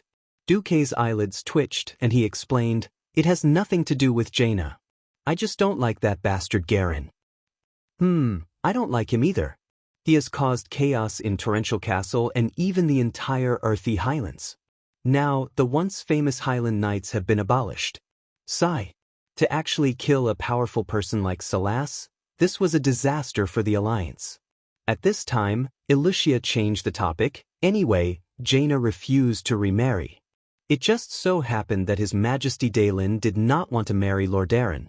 In the end, the clever Princess Jaina used you as a cover, and declared that she would not marry anyone but you. She was born a member of the Marcus family, and when she dies, she will be a ghost of the Marcus family. Illugia continued to laugh. Of course, because at that time, Stormwind had a good relationship with Kurtiras. The regent, Lord Lothar, and His Majesty Daelin were happy to see this, so it was decided. Dooku almost spat out a mouthful of blood. If it was accompanied by a funeral march, It could even turn into a musical fountain. Even a million alpacas running through his heart would not have been so painful. If someone said that Jaina loved him deeply, Duque would be the first to not believe it. During the 2 years he was training in Karazhan, Duque had already made it clear. She could learn from him, but marriage was out of the question. When Jaina was 20 years old, she would get lost. Marrying a cat or a dog had nothing to do with him. Jaina was not the kind of woman who would be happy to take care of her husband and children. Both sides had already discussed it. Why did this happen now? Duque wanted to kill someone. *CK. If I'm marrying Jaina, I might as well marry Kalia. Duque was a little mad and did not choose his words. The speaker did not mean it, but the listener did. On the other side, Kalia, who was sitting at the head of the table, pricked up her ears. Mograine and the other old generals also turned their heads at the same time. Kalia blushed on the spot, her right index finger seemingly unconsciously playing with the ends of her long hair that hung down from her temples. Of course, the old and shrewd generals of Lordaeron would not be stupid enough to question Duque on the spot, but the seed had already been planted in their hearts. Duque was speechless. Duque waved his hand and pushed all these things aside. All right. Don't waste time. I've given you the reason and righteousness to fight. Now, in the face of this earth-shattering crisis that will engulf the entire Lordaeron continent, is there anyone else who wants to leave the Alliance? No. Unless Her Majesty announces that we are leaving the Alliance, we are still soldiers of the Alliance. Mograine quickly changed his words. Of course, Kalia was a hardcore supporter of Duque. We'll talk about the official ascension ceremony later. Now, in the name of the Queen of Lordaeron, I order you to unconditionally obey the commands of Commander Duke Marcus. Yes, Your Majesty. Mograine and the others kowtowed deeply. Then, Mograine turned to Duque and said, His Excellency Anduin Lothar has left the Alliance command for many years. Originally, I should have been the supreme commander of the Alliance, but now, Sir Marcus, you are more suitable than me. All right, leave it to me. In the face of the Calamity Army's full-scale attack, it would be courting death to give orders. Duque took over the command without hesitation. Just then he suddenly received a new report. The Calamity Army was attacking the Dalajan. Chapter 726. What? Duque was shocked. What's going on? Why did they attack the Dalajan directly? In history, Arthas had led his army from the west to the east. He had first defeated Cuel Salis, then returned to the Magic Kingdom and overturned the Dalajan. Even Gilnis was beaten to the point that he could not take care of himself and was forced to release the werewolves. If it wasn't for the fact that Archimonde, one of the 2 commanders of the Burning Legion, had more important work to do, and that Arthas was busy heading to the Kalimdor continent, it wouldn't be surprising for the Calamity Army to wipe out the entire Eastern Kingdom. However, the report said that they only found a large number of low-level undead. This news made Duque a little uncertain. Although the Calamity Army had many types of soldiers and powerful monsters, the core of the undead was still the Liches and Death Knights. In reality, the core of the undead was still the commanders, the Liches and the Death Knights. Without a Lich or a high-level Death Knight acting as the mastermind, the zombies would just be a motley crew. Duque frowned. Call the mages in charge of sending messages. I want to start a public, remote meeting at the throne level. A few minutes later, more than 10 mages and their magic mirrors filled the tent. The next moment, from Silvermoon City in the Elven Kingdom of Cuel Salis to Stormwind City in the south, every throne-level communication room rang with the most urgent call. In every communication room, the mages in gorgeous magic robes widened their eyes in horror. They almost suspected that they were hallucinating, and suspected that the magic communication that rarely went wrong was fake news. The next moment, they shouted at the top of their lungs, "Guards!" What? Duque is back? Lordaeron has fallen?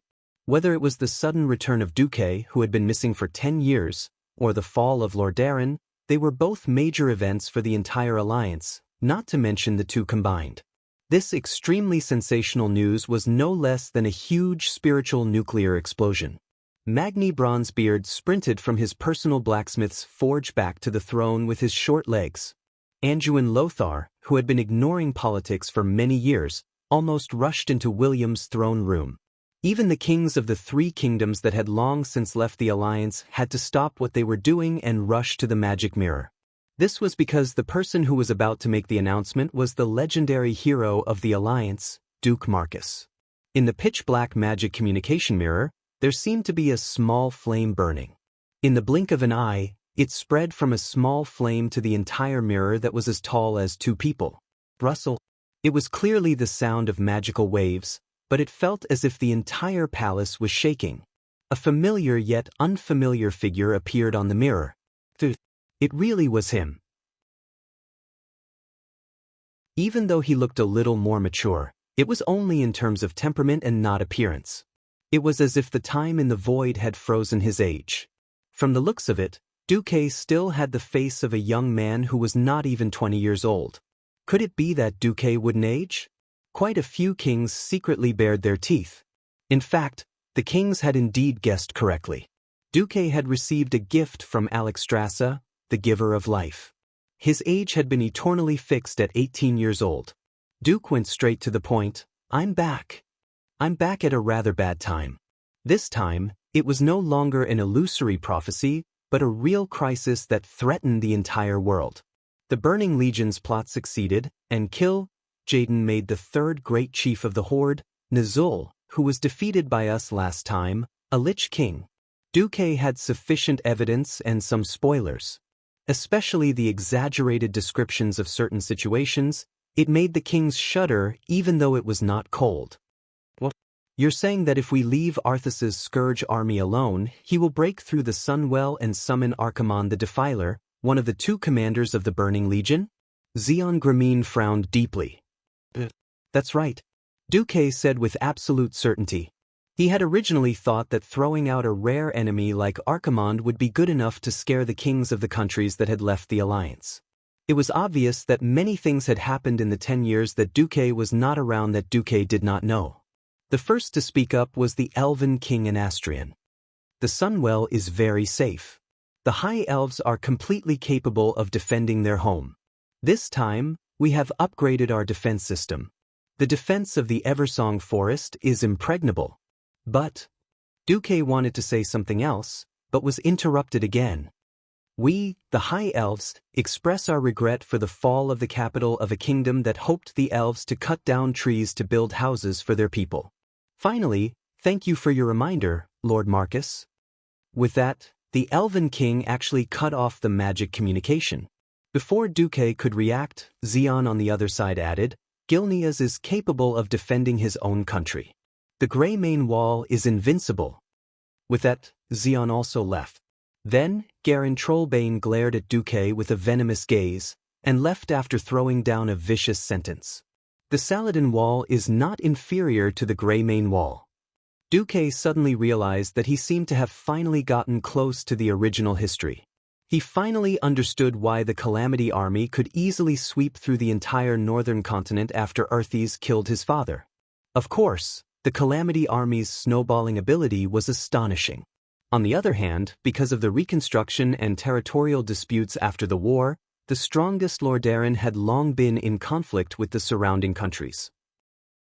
Then, a group of fellows who thought that they were very good at defending with turrets only realized at the moment of destruction that even if an armed goat was armed to the teeth, it was still just a goat. It would never be a match for a wolf. F***ck, this rotten hand is simply a huge pit. At this moment, the aged face of Antonidas suddenly cut into the magic communication. Duque, hurry and help the Dalajan. Those damned undead monsters are here. They came from the bottom of the lake. After a few words, Antonidas's face disappeared from the magic message.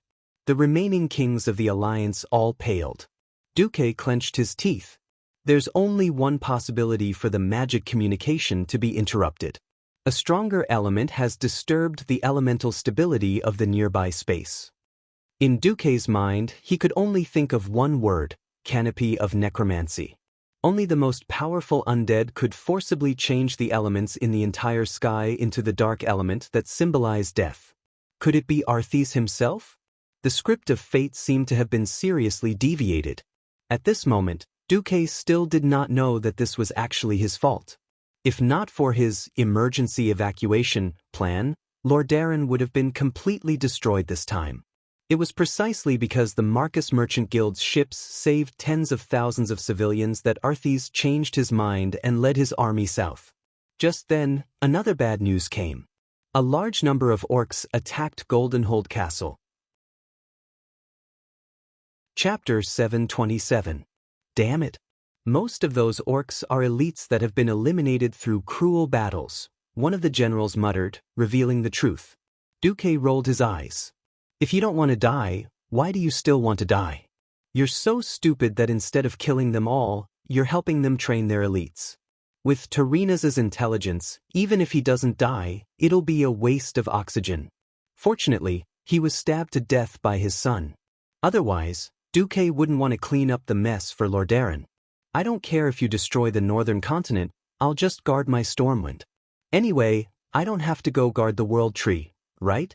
You want me to take the blame for Lordaeron's sins? Do you think it's easy for me to trick some elite troops? Beside him, a large group of Lordaeron generals saw Duque's eyelids twitching. He looked like he was going to lose his temper at any moment. None of them dared to make a sound. The Dalajan city was under attack. Logically speaking, the 80,000 elites from the Scarlet Cross should be able to help the Dalajan defend against the Scourge. What they were afraid of was that the orcs would arrive as soon as the humans sent reinforcements. Duque took the note filled with information about the orcs and read it 3 times.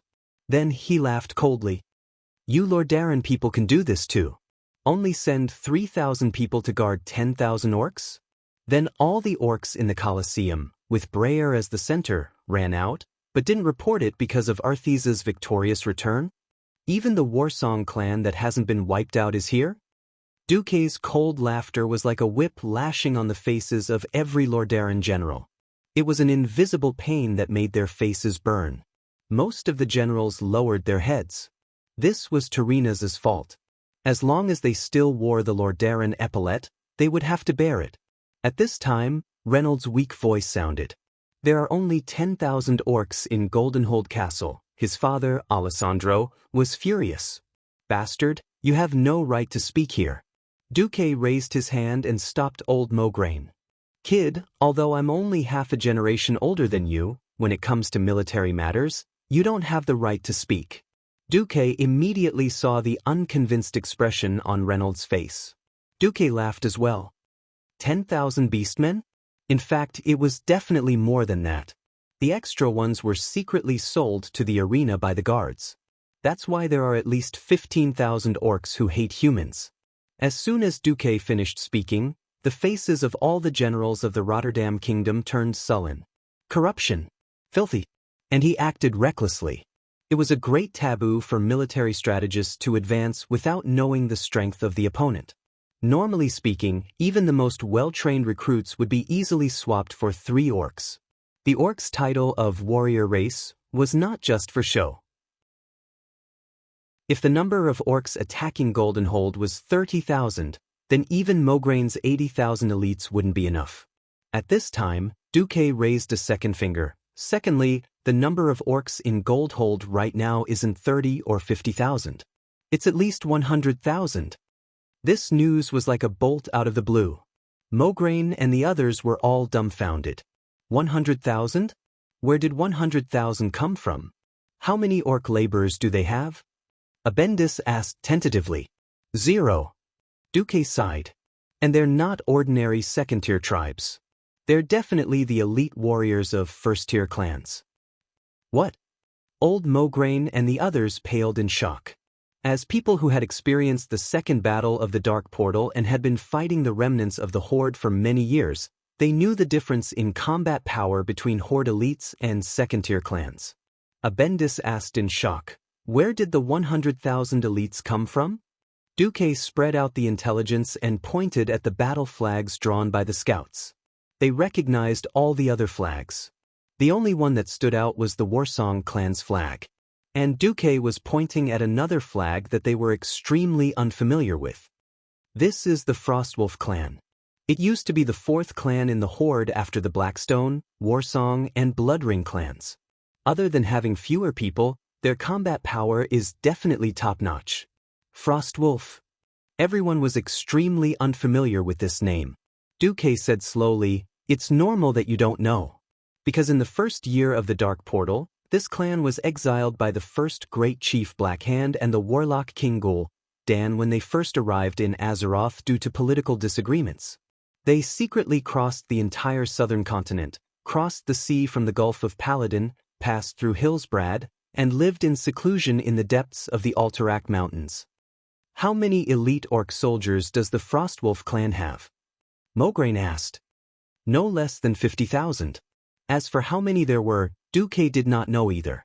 Since the Frostwolf clan had not been besieged in the past 15 years, it was expected that Thrall, who had returned to his ancestry, would receive the support of the Frostwolf clan. 50,000 was already a conservative number.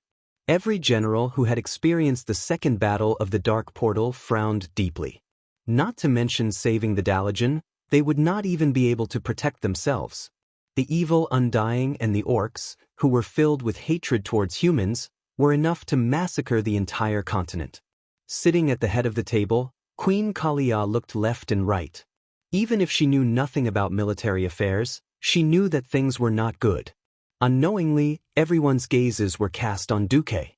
They were looking at this mysterious commander who had annihilated millions of orcs more than a decade ago with less than a third of the enemy's forces. If it was someone else sitting in this position, it would certainly be a hopeless situation. But he was different. He was Duke Marcus, a living legend recognized by the three races of the Alliance. "Since everyone regards me as their commander, I will naturally lead everyone to a path of survival." Duque's youthful face was filled with confidence. The powerful aura of someone who could guide the world and play with the enemy in the palm of his hand made the hearts of the three women palpitate. Kalia, Ilusia, Sari. They all revealed looks of worship. At this very moment, Goldhold Castle. "No, don't kill me, no." The last human guard was torn apart. The orcs, who had been tortured for who knew how many years, tore off the guard's hands, feet, and head like a doll, turning them into pieces of meat. "Ha ha, ha." The orc, whose face was covered in blood, laughed maniacally. "Long live Thrall, long live Orgrim, long live Grom Hellscream." The orcs cheered to their heart's content, raising the crude weapons in their hands high to show off their strong muscles. Thrall, holding a blood-stained battle axe, was equally excited. Even he had suffered for far, far too long. The whipping of the humans seemed to still be burning in his back. Chapter 728. At this time, Orgrim, who was in his prime, came over with his famous Hammer of Destruction. "Thrall, let's go if you're done celebrating." "So soon?" Thrall was a little surprised to see Orgrim looking a little anxious. On the other side, Grom, who was carrying Bloodhowl, also came over. "Thrall, you're still too young. You haven't seen the Alliance's terrifying battle potential or those strange weapons of destruction. I suggest you listen to Orgrim when it comes to the big picture." Thrall was a leader-type beastman that only appeared once in 1,000 years. He had unimaginable wisdom and character. That's right, character determined fate. Experience also shaped character. Different from the original history, Thrall had been found by Orgrim at a young age through the prophecy of the shaman prophet. He had grown up in a different environment and been secretly protected. Even though he was still a gladiator, he didn't receive the abuse that he should have received. At the same time, Blackmore's human lover no longer sympathized with him and gave him warmth. What replaced it was Orgrim's earnest teachings from a young age. Thrall was now raised according to the standard chieftain template. He had a humble personality and listened to Orgrim, who was both his teacher and his father. Thrall lowered his head slightly. "Indeed, in the arena, I've heard many legends about the strength of the humans and dwarves. I've never seen them before. Orgrim and Grom, you two have more experience in this than I do. I'll listen to you." At this time, a Beastman scout came over. "What? The Scarlet Cross is near us." The three leaders were shocked. The Scarlet Cross, which they had labeled as their #1 target, had actually been stationed in the northwest, less than 30 kilometers away from here, without their knowledge. This was a huge threat. Grom raised his ferocious blood howl. How about it? Do you want to fight? Yes. Thrall and Orgrim said in unison. Then let's go. Regardless of whether the humans were ambushing them or not, this battle had to be fought. Duque didn't know that in these 10 years, the Lordaeron people had suppressed the horde very well. They continued to build bunkers and walls to reduce the living space of the beastmen. Thrall and Orgrim had long thought of abandoning the Lordaeron continent and seizing a ship to cross the Kalandor continent. This time, Sel had gathered the elites of the Warsong and Frostwolf clans. In addition to the 20,000 people he had rescued, as well as the 30,000 old, sick, and disabled, there were a total of 150,000 beastmen. The migration of such a large number of beastmen could not be hidden from anyone. Rather than praying that the Scarlet Cross army was blind and could not see the existence of this orc army, it was better to get rid of this terrifying tale. After so many years of battle, these beastmen had become extremely elite. From the military system to the command system, Orgrim had modified them based on human methods. 10 minutes after the order was given, an army of more than 80,000 people was mobilized. Lochter. The loud and clear charge that had been absent from the Rotterdam kingdom for many years sounded again. Sar, Grom, Orgrim, and the even more muscular Rexer were leading an army of 80,000 beastmen towards the encampment of the Blood Cross. I don't know why, but I suddenly remembered that terrible long-distance raid 13 years ago. Orgrim suddenly laughed. Which time? The time when we were near the Long Song Forest? Sar remembered every battle that Orgrim had mentioned. Yes. We ran madly for 3 hours, but we were completely empty-handed. Was it that Duke Marcus who led the army? Yes. If possible, I really don't want to meet that guy again. Luckily, the Scarlet Cross army has nothing to do with that guy. Orgrim sighed. He's been dead for more than 10 years, Grom muttered unhappily. He's gone missing. Orgrim emphasized. Even though I don't want to meet him, as long as I don't see his head, I won't be stupid enough to think that my greatest enemy is dead. Sar, do you understand? Never underestimate your enemy until you are sure that he is dead. Understood. Sar nodded. Grom shrugged. You guys are just too careful. The beastmen's speed was very fast. As long as they were the elites of the first-line clans with strong bodies, it would not be a problem for them to run for 50 kilometers at full speed. 30 kilometers would only take about 2 hours. However, when they arrived, the strange scene in front of them left them scratching their heads. The camp was empty. From the looks of it, they had left for about 2 hours, heading towards the mountains in the north. What was even stranger was that there were obvious signs of a battle in the camp. Broken antlers, claw marks on the camp gate, years of experience fighting in forests and mountains allowed Grom to immediately make a judgment. There was a battle here. It wasn't big, but it must have been a battle. With who? Sar immediately asked. Grom gave a look, and a Warsong Beastman warrior immediately ran over and dug up the huge pile of soil that was obviously newly filled in. The corpses were all burned, so I can't tell. But it looks like it was a human civilian. Human? Civilian? Did the Scarlet Cross suppress a peasant uprising? Sar lacked experience, but Orgrim wasn't. The former chief frowned. Why are there traces of holy light on these corpses? Just as Orgrim was confused, cheers suddenly erupted in the camp. What's wrong? Weapons. So many weapons. High-grade stuff. A Chiliarch came back to report. Let's go take a look.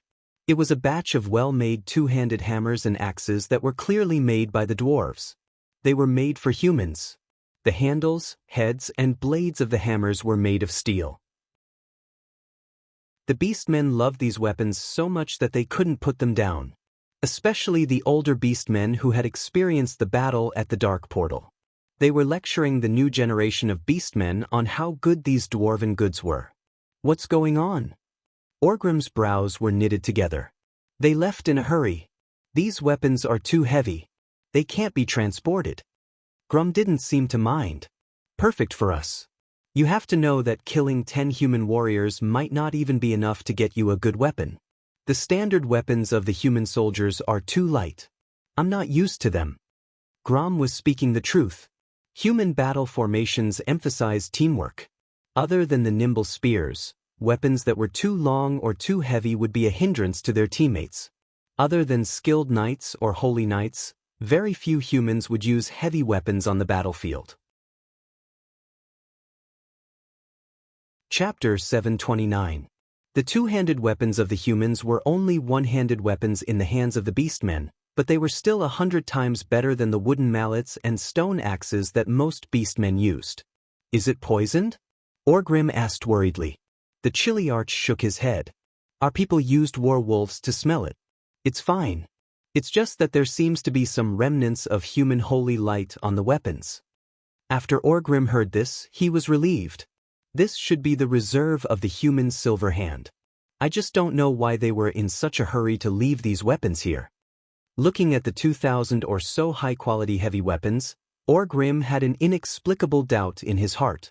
An army that was likely here to suppress the Beastman uprising had left behind such a large number of weapons. It was practically giving aid to the enemy. Do we not want these weapons? Thrall frowned. Orgrim gritted his teeth. Yes. Why not? If the humans dare to come, we don't mind using their weapons to teach them an unforgettable lesson. Grom said, Then are we going to chase after the Scarlet Cross in the north? Fighting in the mountains is more advantageous for us. Thrall said, Won't they be too far away from our main force? There are still many children and pregnant women there. Thrall did not know that this sentence had directly pushed the Beastman army into danger. This was the asymmetry of information. Beastmen were not suited to be scouts, so the Beastmen's information about Lordaeron was limited to the mountains. In the past, they might have been able to hear some news through the Beastman slaves who knew the common language. After the uprising, the people of Lordaeron naturally hunted Beastmen without restraint. Many slave owners were afraid of trouble, so they killed all their Beastman slaves and gladiators. Although Thrall's army seemed strong, in a sense, he was in trouble now that he had lost his eyes. Orgrim pondered for a moment. If we catch up to the Scarlet Cross, we might be able to deal a heavy blow to them. But the South Sea City is also very strong. I'm also worried that they will send troops. Since they had reached an agreement, the Beastmen retreated. The strongest Beastmen naturally had the best weapons. What the Beastmen were most worried about did not happen. The main force was still waiting near Gorehold Castle. Let's go! If the Beastmen wanted to cross the Endless Sea, there were not many routes they could choose. After all, the coastline of Lordaeron was very steep, and even the Beastmen could not go down. The best route was from Gorehold Castle to the northeast. Although they had to pass through Eagle Nest Mountain under the Wildhammer Dwarves' eyes, with the protection of the forest, they might be able to reach an agreement with the jungle trolls again. Unfortunately, the end of this route was a dead end. It was precisely because Orgrim's tribe had used the hinterland's sea-watching cliff to enter and exit the Lordaeron continent. Naturally, the human kings would not ignore this flaw. Under the premise that they could not extend their control to the hinterlands, the kings came up with a good idea: to ask the Nagas and Murlocs under Duke's command to guard the sea on the other side of the cliff. With a precedent, the last elite of the tribe of beastmen, orgs, the beastmen. Now tribe. Of land. Of Fifth Fleet. Of.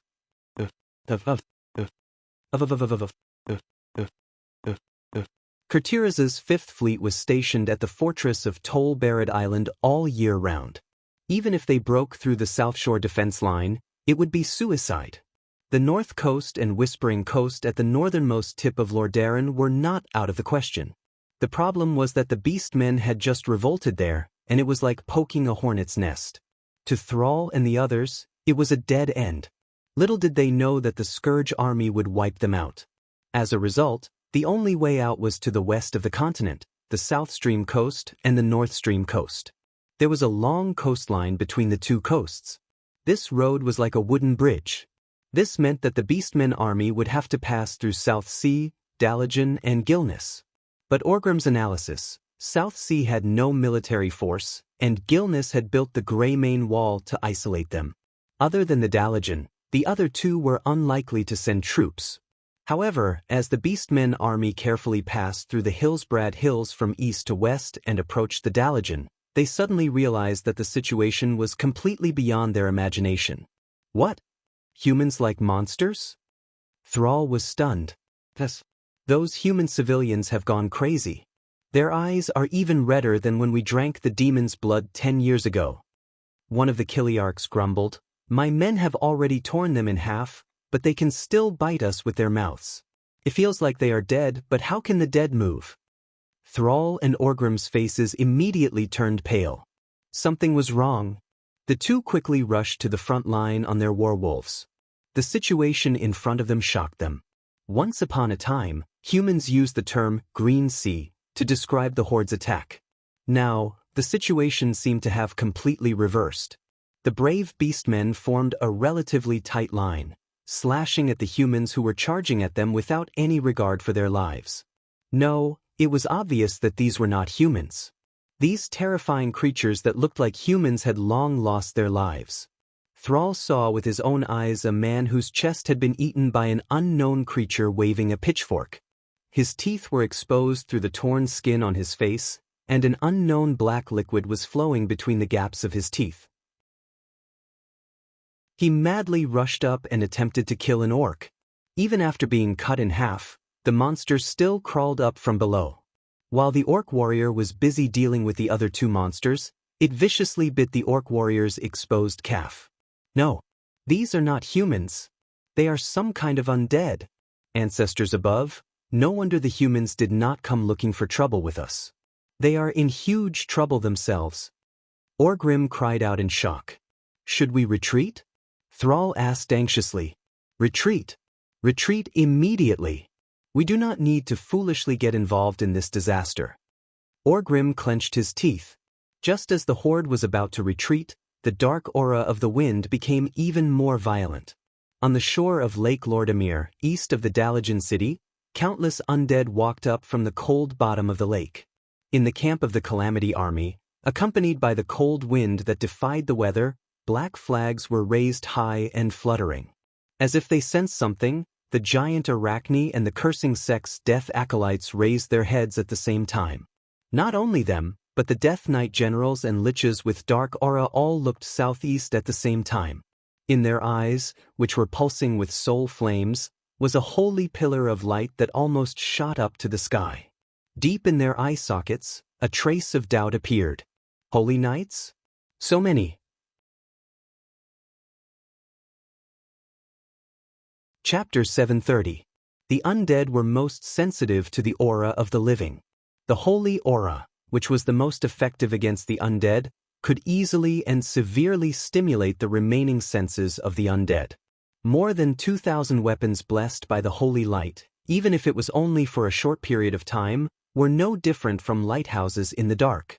It didn't matter where these paladins came from, but all the commanders of the Calamity Army felt that they were being seriously provoked. Human vision was received by the eyes from the outside world, and then transmitted to the brain through the nerves to produce vision. For most of the middle and low-level undead, because their blood had stopped flowing, they had long lost sight. In their senses, they could only see whether the soul fire of the living was strong or not, as well as the vague outline of the living's body. As for what kind of creature the living were, it was not within the scope of their poor intelligence. Be it the holy light or the dark force, they were actually a kind of soul power. Contrary to the dark aura of corruption, it was the holy soul that cultivated the self and cultivated the body. The orcs naturally didn't have paladins, but the noble will of sacrificing themselves for the sake of the race was the same. Just like the day when Anduin and Orgrim dueled and broke Quell, Zerum, it was because the sword judged that Orgrim was a noble person.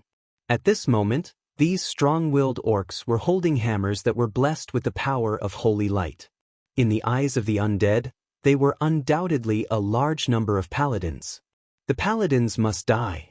The undead at the front line almost instinctively rushed to the center of the orcs. A lich floating in the air slowly came to the shore.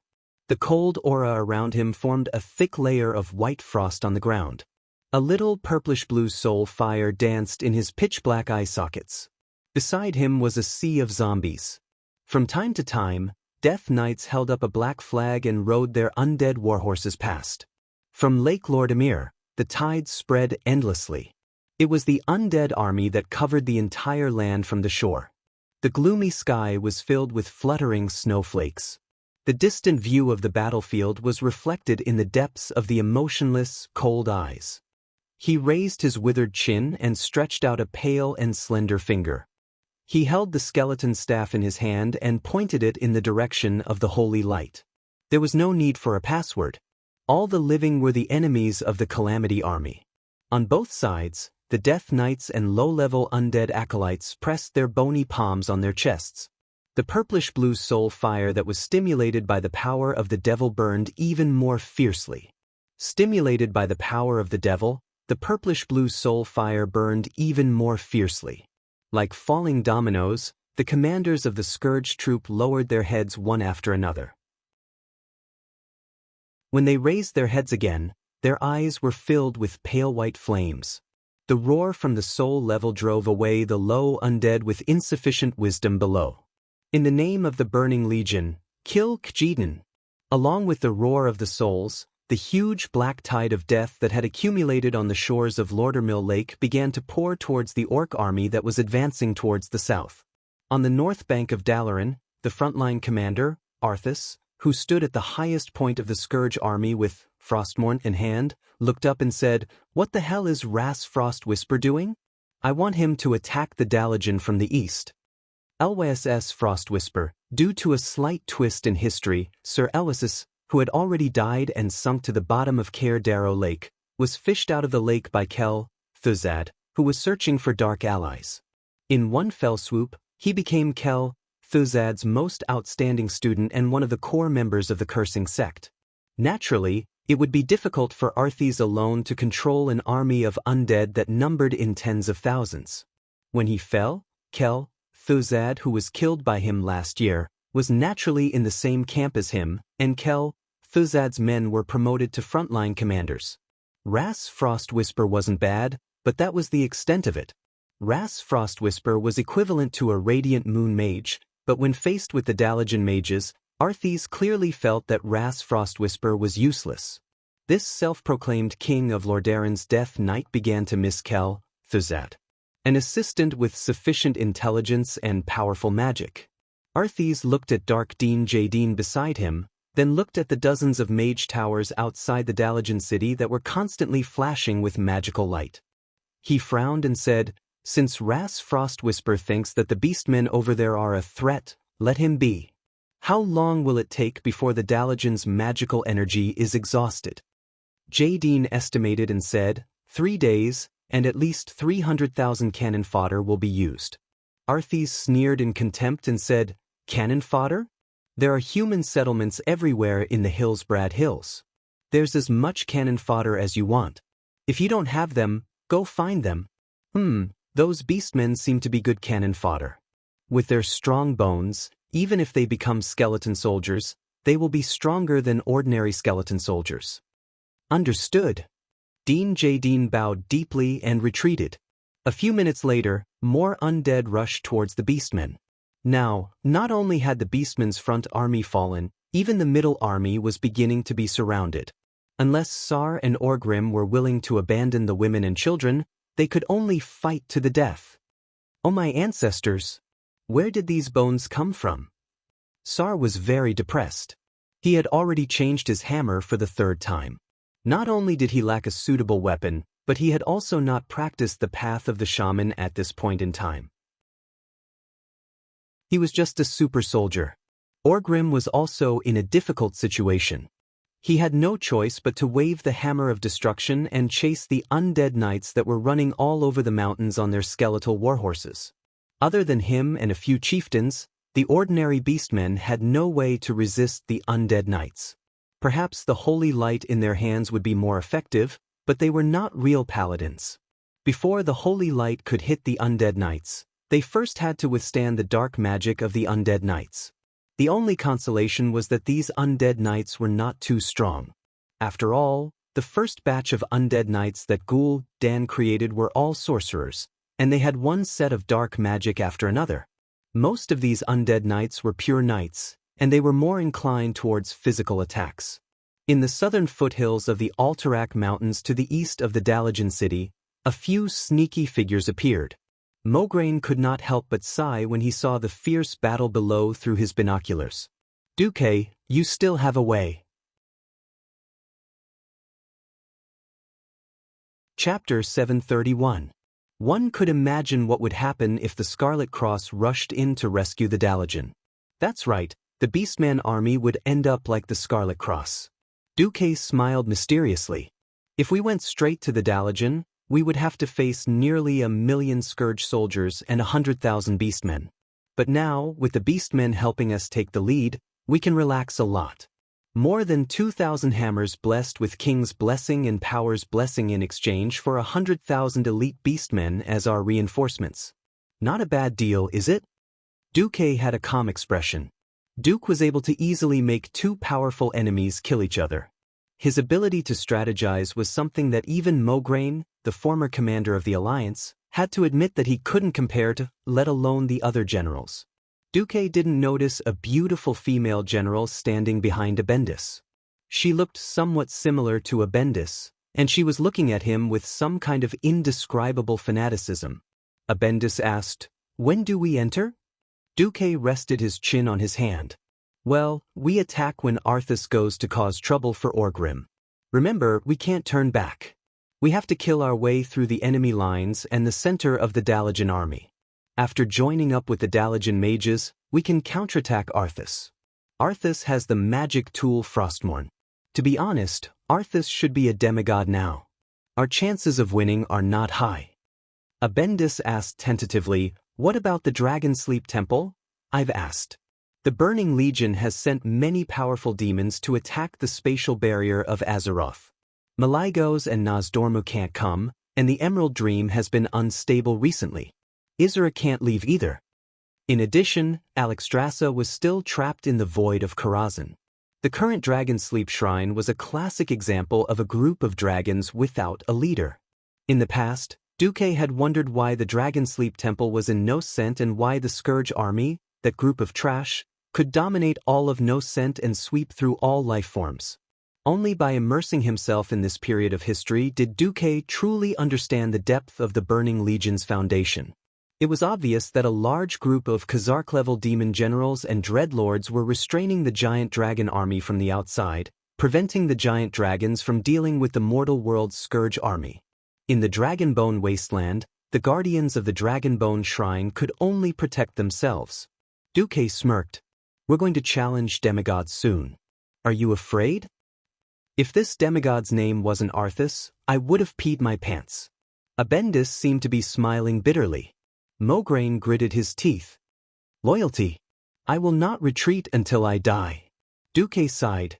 If it were him, he would definitely leave after saving them. There were so many mages in the Dalajan. It would be terrible if they all died here. However, war was fought by humans and humans had hearts. Even with Kalia's help, Mograine and Abendis would not be satisfied if they did not try to avenge Tarina's and just left like that. At the moment when Wuther could not be contacted, Duke did not have a single person who was powerful enough to break the charts. Challenging Arthas with just Mograine, Abendis, and Antonidas would be courting death. If Orgrim, Lord Howl, Grom, and Rexer were included, it would be a different story. In the original history, Grom had a glorious record of killing a demon lord. First, they forced the Beastmen to fight Arthas. Then, Duque would be able to bring in insufficient number of people and act as real reinforcements in an unkind way. Of course, Duque did not want Mograine and Abendis to die here. We don't know how powerful the peerless Frostmourne is. If things go south, we will quickly retreat in the opposite direction of the Beastmen's retreat. In principle, our goal is to return to the coast of the South Sea City. As long as we reach the South Sea defense line, we will be safe with the help of the cannons. Mograine and Abendis nodded at the same time. Then, they looked at Prince Arthas in the north of the Dalagan, gritted their teeth, and left. No one knew how many undead the Scourge army had created. In the depths of Lake Lordamir, undead kept coming out of the lake. Even with the elites of the Scarlet Cross, it was a very risky thing to attack such a terrifying undead army. One mistake and the Scarlet Cross would become the Undead Crusade. None of the Lordaeron soldiers hesitated, because in front of them was the traitor who had killed the king they swore to serve for the rest of their lives, Arthas. The people of Lordaeron went down to prepare. Elucia, you should go back with Kalia. This will be the cruelest war zone from now on. Kalia had long been teleported to Stormwind City. Even though Kalia already had the strength of a regional bishop, her identity as the Queen of Lordaeron had determined that no one would be willing to risk her life at the front lines. After Duque finished speaking, Elucia did not move. Duque, how long are you going to hide it from me? Are you going to face an evil demigod with your terrible magic circuits? Duque was shocked and then smiled bitterly. Did you see through me? Where's your magus hand? 10 years ago, you had the power to wipe out half an army by yourself. Don't think I didn't see you when you made your move at Terran Mill. That kind of proper spell casting? How is it any different from an ordinary Radiant Moon Mage? No, the current you, apart from your superb skills, might not even be able to defeat me. Elucia was right. Duque was not in a good state. Since his return, Duque had been secretly trying to repair his magic circuits. Unfortunately, the ultra-long-distance irregular teleportation not only put a huge burden on the system elf, but also caused Duque's magic circuits to be in a state of constant acceleration and overload because of the many spatial cracks he encountered during the teleportation. His magic circuits were not simply damaged. Many of them were directly burnt and melted. They were no longer orderly, and were almost twisted into a ball. It would not be an exaggeration to say that they were crippled. Duque turned his head slightly and looked at the intense battlefield in the distance. Elucia, I must go. A tragedy was about to happen. If not to make up for the various regrets in his heart, what was the point of him transmigrating to Azeroth? The current Duque was no longer the Duque of 15 years ago who was good as long as he was not a ghoul. Chapter 732. The more she pretended not to care. Duque needed immediate combat power, and Elucia could provide it. If Elucia's magic circuit was transplanted to Duque, Duque could at least quickly return to the strength of a peak Radiant Moon Mage. The more Duque cared, the more he cared. Looking at the burning love in Elucia's pure eyes, Duque suddenly understood why. If just sacrificing a small part of my soul in exchange for my lover's life, it's worth it. Besides, doing this will give me the confidence to stand shoulder to shoulder with Sister Aurelia and Sister Sasha. Her alluring red lips lightly touched Duque's tiger's lips. Elucia gazed at Duque. Or do you hate having my soul merge with yours? Duque could not imagine what kind of pain it was beyond the physical. It was obvious that it would be more terrifying and painful than having one's hands and feet torn off from a human body. No, this was not a simple feeling. It was a feeling of disappointment. 3 years together. Many things could happen. Thirdly, both parties involved in the transplant had to be willing. Whether it was magic or holy light, they were all strange energies that originated from the soul. The magic circuit was a special magic production and circulation channel that was shaped by one's own soul. As long as the other soul resisted, even if it was subconsciously, then the transplant would inevitably fail. Time did not diminish Elucia's love for Duque. Instead, it was like a fine wine stored in a cellar, becoming more fragrant the more it was brewed. Secondly, the magic circuit of both parties must be of the same origin. For example, those who played with Phoenix Flame and directly transplanted it into Ice Crown, without any transformation would be courting death. 3. But he did not expect that this woman, who was not talented in magic and was destined to be unable to step into the realm of heroes to fight alongside him, would be willing to sacrifice herself for him to this extent. Unknowingly, tears were already flowing down Duque's cheeks. Then, the forest began to echo with Elucia's unsuppressible moans of pain.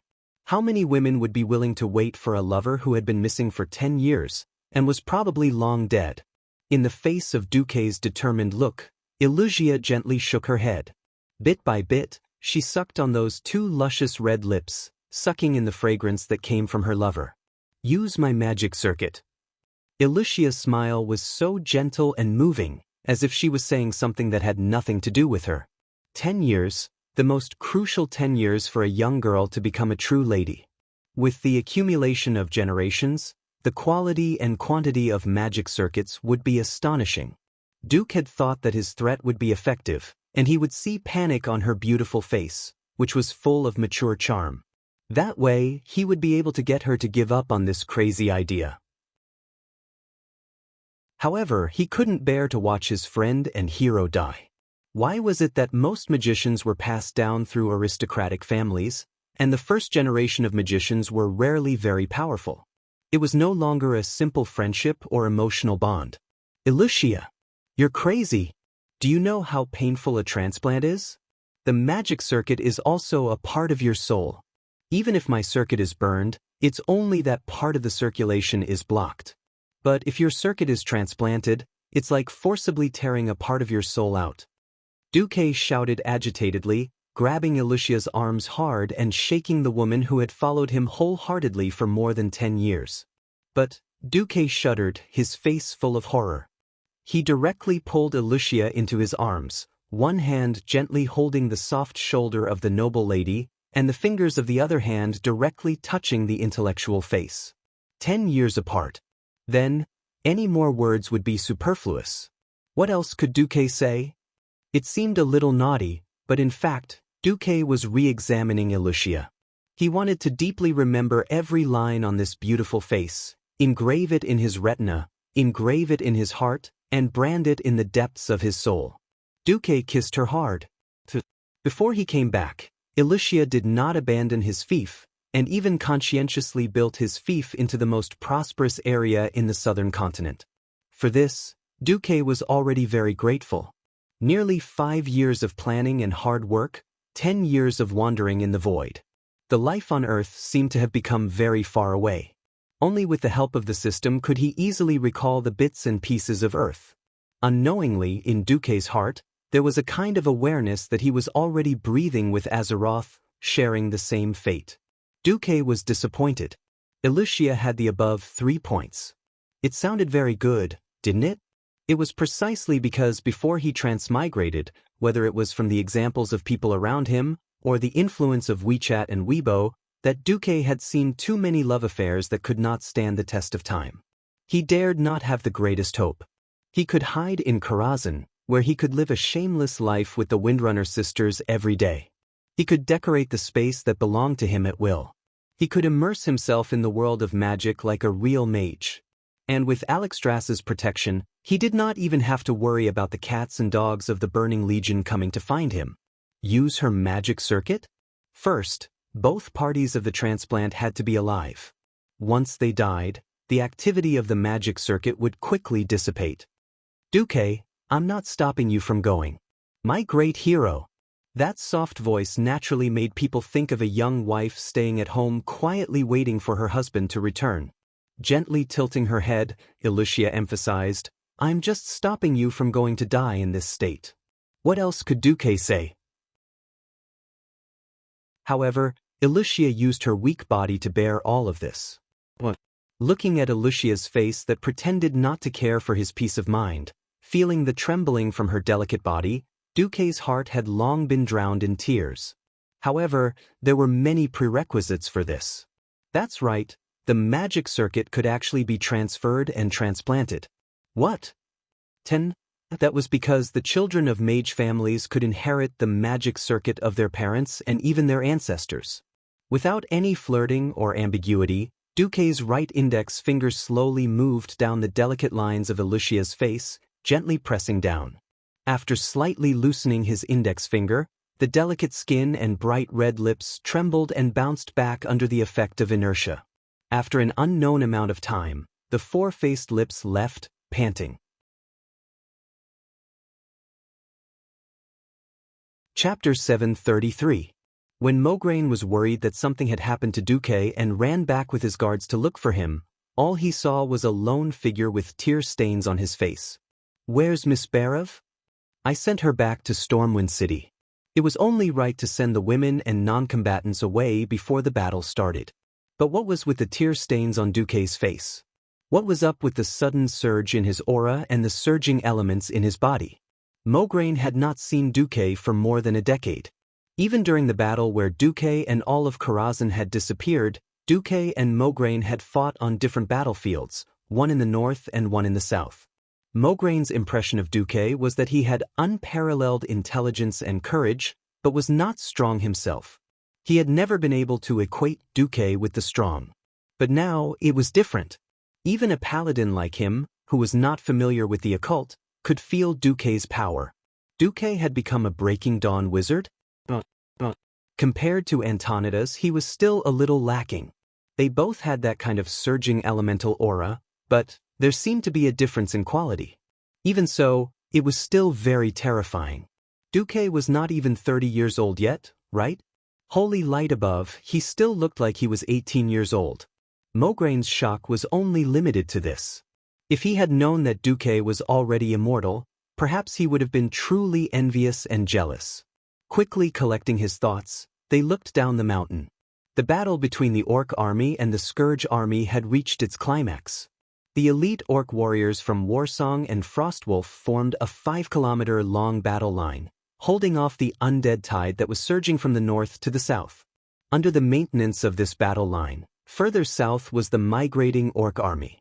Countless Orc women and children carried them on their shoulders and arms, leading the small Orcs as they ran. It would be impossible for a human to pass through the Hillsbrad Plains in such a short time under the attack of the undead creatures. Humans had to bring their families and belongings with them. It was destined that human civilians could rarely travel more than 50 kilometers a day. The Orcs were different. The Orcs used the sky as their blanket and the earth as their bed. They were used to a life of hunting, so they were not afraid of starving to death even if they were empty-handed. Moreover, many beastmen had just been released from prison, so none of them had any assets. As a result, the speed at which the Orc women and children marched was even faster than a fully armed human army. "You bunch of brainless people!" Ras Frostwhisper roared. The sole punishment of a high undead made a large number of intermediate undead tremble. They roared and used the shouts from their souls to drive away the zombies, ghouls, and other low-level undead. They were like endless waves that crashed into the Orc battle formation. This time, Ras Frostwhisper wasn't the only one who was startled. Even Arthes was startled. Orcs? Those filthy creatures. Arthes's fall was on the spiritual level, but it did not mean that he had been brainwashed. On the contrary, he knew very well how powerful the Orcs were. When he was growing up, Uther had made him fight against Orc slaves in order to train him. Similarly, before he had fallen, he had also participated in the suppression of the Orc uprising.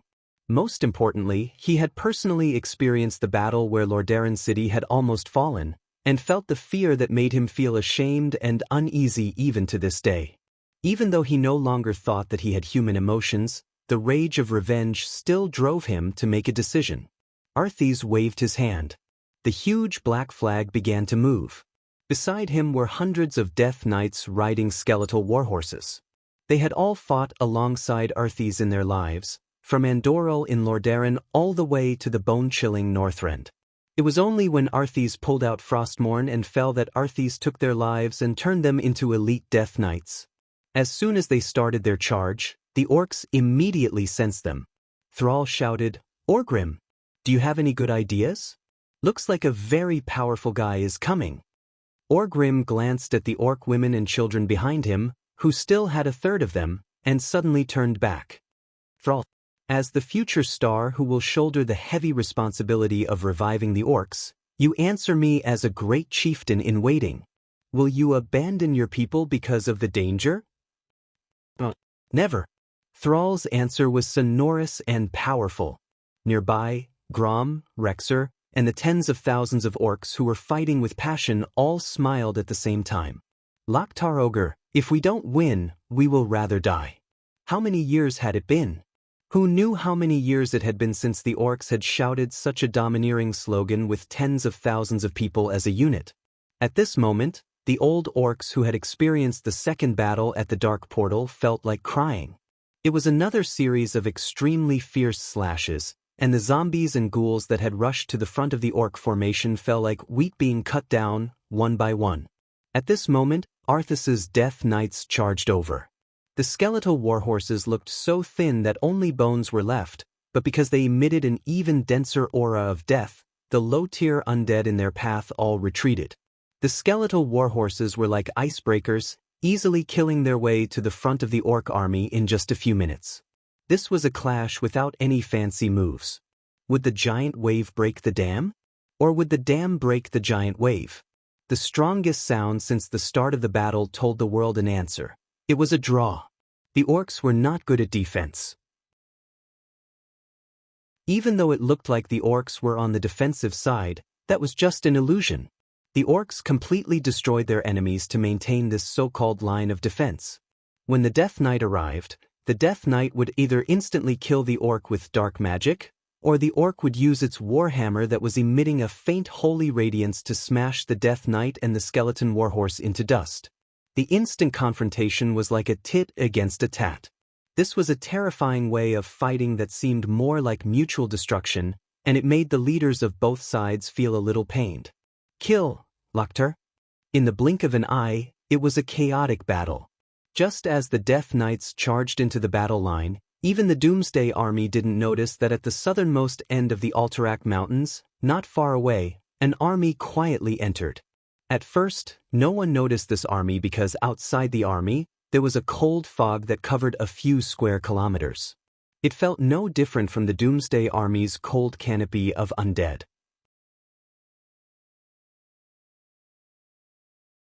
Chapter 734. By the time the commander of the Calamity Army realized what was going on, they were already less than 2 kilometers away from the Dalajan troops. The ground rumbled. Even the stones on the ground bounced a few centimeters into the air. It was impossible to hide from anyone. It wasn't like there weren't any huge monsters in the Scourge. The cave demons that had been transformed from spider demons were one of them, but they were definitely not as shocked as they were now. No, this is not our army. Dean Jaden, who was commanding the army from the rear, suddenly realized what was going on. At this moment, none of the liches had realized what was going on. The mist suddenly dispersed. An army in crimson armor, like a huge red dragon that had just woken up, showed its claws and teeth to the Calamity troop. For the Holy Light. The 500 paladins of the Silver Hand led the charge. For the peace of the dead, the Knights of Rotterdam waved their weapons that had been blessed with holy light and followed closely behind. Even the Dalajan infantry soldiers who were fighting on the Dalajan city wall 5 kilometers away could clearly hear their battle cry. The people of Dalaran were pleasantly surprised by this army that suddenly appeared behind the Calamity Army as if it was a magic trick. Reinforcements? Thank the heavens! The people of Rotterdam are here. Long live the Alliance. Without reinforcements, they would definitely lose. This was an unchanging truth since the beginning of time. Even magic communication had been cut off. Not to mention the cavalry, even the griffins could not fly out. Looking at the terrifying army of the dead that was like an endless ocean, any ordinary person would quickly lose their courage. If not for the hundreds of mage towers behind them that were constantly using extraordinary power to clean up the monsters, the Dalajan infantry at the front line would have long collapsed. Without any warning, they suddenly welcomed the Scarlet Cross, one of the few powerful reinforcements on the entire continent. The morale of the Dalajan was instantly boosted. On the highest mage tower, Antonidas, who was calculating his mana consumption and using it as rhythmically as possible, was also pleasantly surprised to see this scene. What happened next made Antonidas even happier. Under the command of the Dark Dean, the gargoyles that were hovering in the sky and swooping down from time to time to harvest the heads of the humans on the city wall began to attack the charging cavalry. Most of the low-level undead creatures were slow. It was impossible for the low-intelligence ghouls, zombies, and skeleton soldiers to instantly turn around and counterattack. Using the gargoyles' countercharge and the cavern demon's long-range attacks to defeat the human cavalry's charge as much as possible was the best solution that Dean Gatton could come up with. Even a veteran general like Mograine could not help but feel his scalp go numb when he saw the gargoyles whizzing through the sky. Knights and cavalry did not have any anti-air capabilities. Even a holy knight's long-range attacks were limited, and the distance was extremely short. Paladins could fight, tank, and heal, but they didn't have any ranged attacks. This was a natural shortcoming that couldn't be fixed. The Rotterdam Kingdom never lacked warriors who would charge head-on into the enemy's air force, but Mograine did not want his men to waste their lives in the hands of the enemy's air force. If the army advanced slowly, they could have the cover of the archers and mages, but they would also lose the chance to launch a surprise attack. It was not that Mograine had never thought of leading the mages to charge on horseback. Unfortunately, most mages did not have the ability to cast spells while moving. Low-level mages had to stop and sense the surrounding elements, and then form a resonance and connection with the elemental realm before slowly chanting spells. By the time they made their move, it would be too late. Fortunately, he had Duque on his side. There was no one in the Alliance who had the two metamagic abilities, high-speed moving casting, and super multicast, at the same time.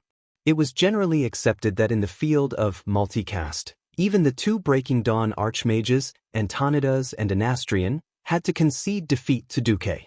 He just did not know if Duque's skills had become rusty after 10 years. Duque, it's all up to you. Mograine looked at Duque, who was charging with him, his eyes filled with undisguised pleading. Leave it to me. The three short words were powerful and sonorous. For some reason, the baleful Duque today gave Mograine and Abendis an inexplicable sense of trust and security compared to the usual Duque, who always wore a gentle smile. The wind had started blowing. It was a strong wind that was blowing from east to west, the exact opposite of the season. He had thought that the heavens were helping him, but 2 seconds later, Mograine was shocked to find that the source of the wind was actually Duque, who was beside him. Not only was there wind, but there was also fire. The Lordaeron horse Duque was riding seemed to panic when it saw the fire beneath its feet, but the mysterious light from Duque's hand quickly calmed the horse, causing it to immediately enter a state of forgetfulness and gallop away. So fast. That was a speed that far surpassed that of a normal arrow. Was that the mage's blazing haste? How could it be so fast? Mograine did not know much about magic. He only knew that there was this metamagic ability. Of course, he did not know that after the baptism of the storm altar, Duque also had the power of wind and thunder. Under the double acceleration, Duque looked like a stream of light to outsiders. At that moment, 1 man and 1 horse, empty-handed, Duque charged into the formation of the Scourge with a crimson magic light. In front of him, hundreds of ghouls with ruined faces and ferocious fangs surged. On the 2 wings were venomous spiders thrown by the cave demons, revealing their horrifying mouthparts in midair. In the sky were gargoyles that could easily tear a knight and his horse into pieces when they dove down with their wings tucked between their legs. 3 layers of attacks came at the same time. No matter how brave and courageous the holy knights were, they were all shocked by this scene. In the next moment, they couldn't believe their eyes. Fire. It was fiercer than prairie fire. Fiercer than the fire that burned the sky. The 1024 hands of magic that suddenly appeared in the void raised 1024 fireballs the size of water tanks. Duque raised his head, emotionless. A string of familiar yet strange green words poured down from Duque's retina. Yes, with the magic circuit transplanted, Duque straightened out his magic circuit. This was like dredging a river with silt. Of course, using a boat to dig away the silt was a solution, but using a larger amount of water to wash away the silt could also be done, but it was more violent and faster. Previously, when his rank temporarily fell, Duque lacked the magic power to solve the problem. Now that he had an external aid that was not much inferior to his, everything would be easily solved. Elucia, your gift, your love, Duque have received. Chapter 735. With an ear-piercing whistle, the fireballs around Duque scattered in all directions. It was a terrifying scene, as though a meteor shower had fallen to the ground. Everywhere the fireballs went, there were thunderous explosions. Thunderous explosions resounded, sparks flew in all directions, rocks exploded, and bones and flesh flew everywhere. The scene at the scorching canyon 13 years ago seemed to replay itself in Mograine's eyes. Back then, it was only possible for an entire Dwarven tank legion to create such a scene. But now, Duque had done it all by himself. Perhaps his destructive power was still lacking, but his momentum was definitely not inferior to that of the past. Far away in the south, Orgrim, who had suddenly heard the loud noise from the north, suddenly raised his head. Such a horrified sound naturally made him think of the same thing. The same shocking momentum. The same perfect timing to strike. Even though his vision was limited on the horizon and he had no time to pay attention to anything else in the fierce battle, Orgrim could not help but mutter a name that had given him nightmares for more than 10 years. Duke Marcus. It was as though a lit fuse had cut into the massive group of undead. With this fuse as the center, all the undead parted to the sides. They were forced to move aside in the form of flesh and bones flying everywhere. Broken human legs, broken spider legs, shattered stone fragments of the gargoyles. That kind of visual impact caused everyone who saw this scene to be shaken to the core. Duque's speed was too fast. A few seconds after he and his horse swept past, the huge fireballs that flew out exploded in the distance. It looked as though the ground had been forcefully plowed open by a huge plow, and the soil fell in all directions. As soon as Duque passed, there was a series of explosions behind him, and the undead formation was in disarray. Charging head-on with the enemy's spear formation was the worst strategy. Even if the enemy's back was facing them, it was not advantageous for them to charge if they stood too closely together. After all, there were many huge creatures among the undead, such as the cavern demons that were almost 2 men tall. If they were to collide with them head-on, it would definitely result in the deaths of both men and horses. Only with the right amount of sparseness was the best place for the cavalry to display their might. Seeing the gaps in the Doomsday Army's defense line, Mograine and Abendis shouted at the same time, "Good!" Duque had never been a cavalry commander for even a day, but he had long understood the true meaning of military formations after years of leading troops. If the Scarlet Cross could not grasp such a perfect opening, then they would be letting down their reputation as elites.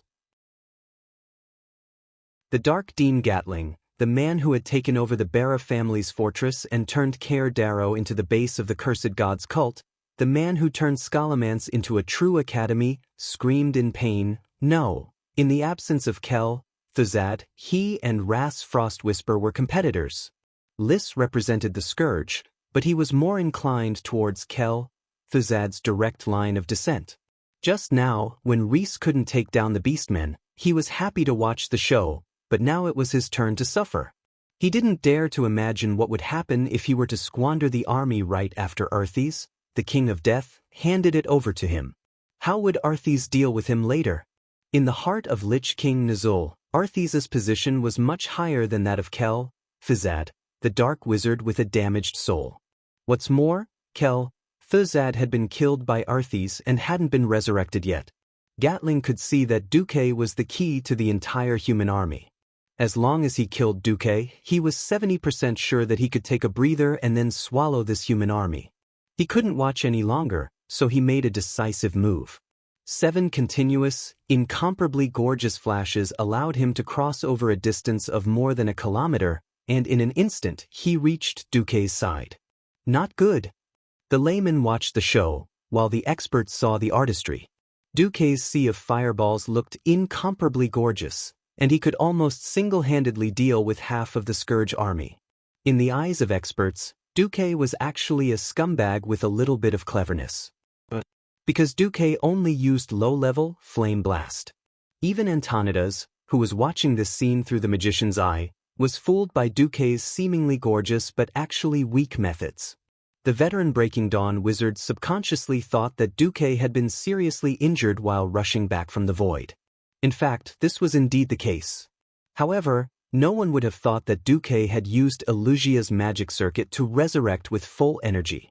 At this moment, Duque looked like he had the power of a peak morning star. The name of the best actor Duque was not just for show. Die. Gatling flashed over, and the first thing he did was sacrifice. He didn't even notice the trace of mockery at the corner of Duque's mouth. Mirror image of truth activated. The only thing Gatling's demonic flames burned was the poor horse. In the next moment, the light of flash lit up behind Gatling. Not good. I've been tricked. The elemental undulations that suddenly erupted from Duque didn't seem like that of a weak morning star wizard. This was clearly a radiant moon who was at the same level as Gatling. And not just any ordinary radiant moon, but one that was about to step into Breaking Dawn, a half-step Breaking Dawn wizard. Gatling's intestines turned green with regret. Why had he courted death? He'd actually been so hot-headed as to personally deal with someone else's trump card. Those who could charge alone were either idiots who only had courage left in their minds, or people with shocking strength. Evidently, the other party was the latter. Without any hesitation, Gatling flashed as well. Who knew that a scene that scared Gatling out of his wits would appear? A radiant moon wizard could flash more than 100 meters away. Gatling could jump more than 200 meters with his full strength. With a radius of 200 meters, this was an extremely large range. He never expected that at the spot he'd set up, the same radiance of flash would light up almost at the same time. That's right. Duque's vengeful spirit had caught up. This is impossible. Gatling cried out in alarm. It was impossible for other mages to do so. Sensing such minute magical undulations from a warlock who was a wizard and used the power of darkness in the canopy of necromancy that was filled with the aura of death? This is impossible. As if to confirm his thoughts, Gatling once again activated flash, and then let out another cry of despair. The combination of Duque and the system elf made the impossible possible. In Duque's retina, coupled with the holographic image in his mind that had been scanned and marked by the system, Duque could clearly see every magical undulation that belonged to Dean Gatling in the surrounding space. This final boss of Scholomance, one of Thizad's left and right arms, was just a dancing clown in the palm of Duque's eyes. Die! Bigby threw out a series of demonic punches. This cursing sect boss, who had yet to completely abandon his human body, was actually beaten to death by Duque amidst thousands of troops in front of countless beings. Chapter 736. Who asked you to play with curses and sneak attacks? Suddenly, with a Bigby's flying slap, Ganding's chest collapsed. Who asked you to be a dog of the dead instead of a living person? With another Bigby's Vajra fist, Ganding's face was crooked. Who asked you to occupy my woman's home and play disco dance on her grave? With another Bigby's shattering palm, Ganding's tortoise head was directly smashed into his chest. As the saying went, only Pharaoh understood Pharaoh the best. The sorcerer who had turned into a sorcerer had as many control skills as the stars in the sky. Flash, icicle, ring of ice, sheep transformation, fear. However, when Duque attacked so quickly that Ganding couldn't use any control skills, the fastest way to break his mage shield was not elemental attacks, but the most violent physical damage. The most ruthless part of the Bigby's Pig Hand series, oh no, the Magic Fist series, was that it turned elemental damage into physical damage. This directly killed Ganding, who had set his mage shield to anti-elemental damage early on. If Ganding knew that the person in front of him was Duque, the most active hero of the Alliance in the Battle of the Dark Portal more than 10 years ago, he would never have rashly come to kill him. However, Duque had been missing for 10 years. How many people would pay attention to a former hero who had been missing for 10 years and had been determined to be a dead man in battle? Even Thizad had only casually mentioned Duque's name. This time, Ganding's death was not unjust. Accompanied by Ganding's vague scream, the chain of command of the Northern and Eastern Legion of the Scourge Army surrounding the Dalajan broke. No matter what era, in any form of army, killing a commander was a very taboo thing. The Scourge Army was terrifying, and the low-level undead were not afraid of death, but they also lacked wisdom and needed a commander. As the middle-level commander of the Scourge Army, the Lich and the Death Knight did not appear out of thin air. It was not like finding a farmer and killing him could turn him into a Lich. It wasn't like finding a soldier and using dark magic to transform him into a Death Knight. The strength of an Undying was directly proportional to the strength of his soul when he was alive. The current Scourge army was not the same as the one that had wiped out the Dalajan and Kuel Salis. At that time, the Scourge army was truly terrifying. There were countless Liches and Death Knights that turned into mages. Due to the fact that they did not completely devour the Rotterdam city, many of the elites of the Rotterdam kingdom took the opportunity to escape by boat. Other than the Arachne army, Arthas' Scourge army was lacking in many parts. Even the commander could only be transferred from Kel Thuzad's cursing sect. Dark Dean Gardine was killed by Duque, and there was suddenly a lack of a big shot who could really unify the opinions of the Liches. The Doomsday army was obviously in chaos. They had lost Gadon and could not contact Arthas. At this moment, Arthas was surrounded by a few Horde heroes. Some led the Undying under their command to continue attacking, some wanted to change the main direction of the army and counterattack the Scarlet Cross army, and some chose to retreat into Lake Lordamere after not receiving any new orders. One could imagine the chaos of the Scourge army.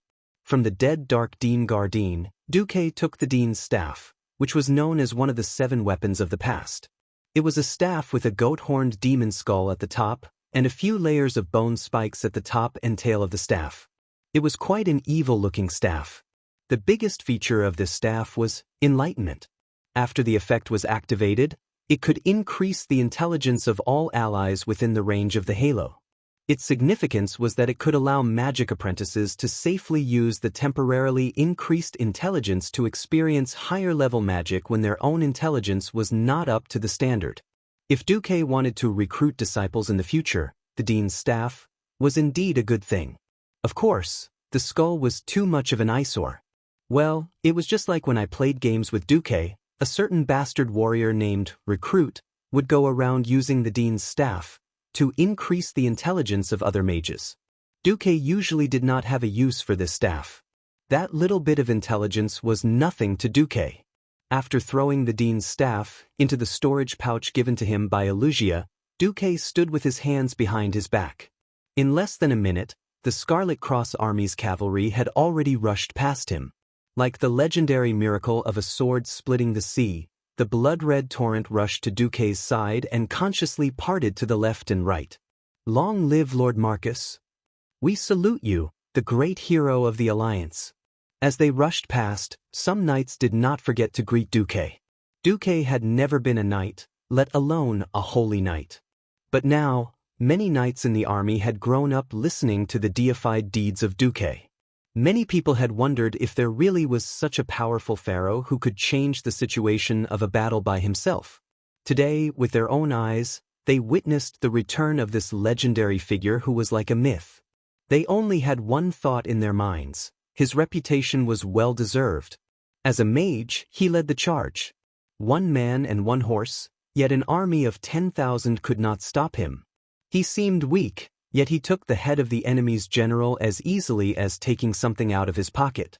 Fortunately, Duque did not single-mindedly continue to kill. Otherwise, the 80,000 elite soldiers would have come to do nothing, and the Scarlet Cross army would have lost all face. Kill! Smash these broken bones. After Duque used the last of his magic power to shoot down the few gargoyles in the sky, the blood-red tide easily divided, destroyed, and crushed the scattered undead army. After an unknown amount of time, the Scarlet Cross army finally met up with the Dalajan army that had rushed out of the city. Where's Duque? Riding on a spotless white horse, using the ice element to repel all impurities, Antonida's appearance was getting more and more flashy. Escorted by a group of high-ranked mages and knights, Antonidas eagerly rushed to see Duque. On a small hill, Duque welcomed Antonidas with a Bendis on his left and Mograine on his right. Oh my god! Am I really seeing a ghost? Duque, you're actually still alive. Duque was a little embarrassed.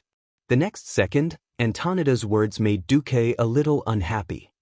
If the one who came to warn us wasn't Mediv, that guy who might have been blinded by the devil, but you, the Dalajan, wouldn't have suffered such heavy losses.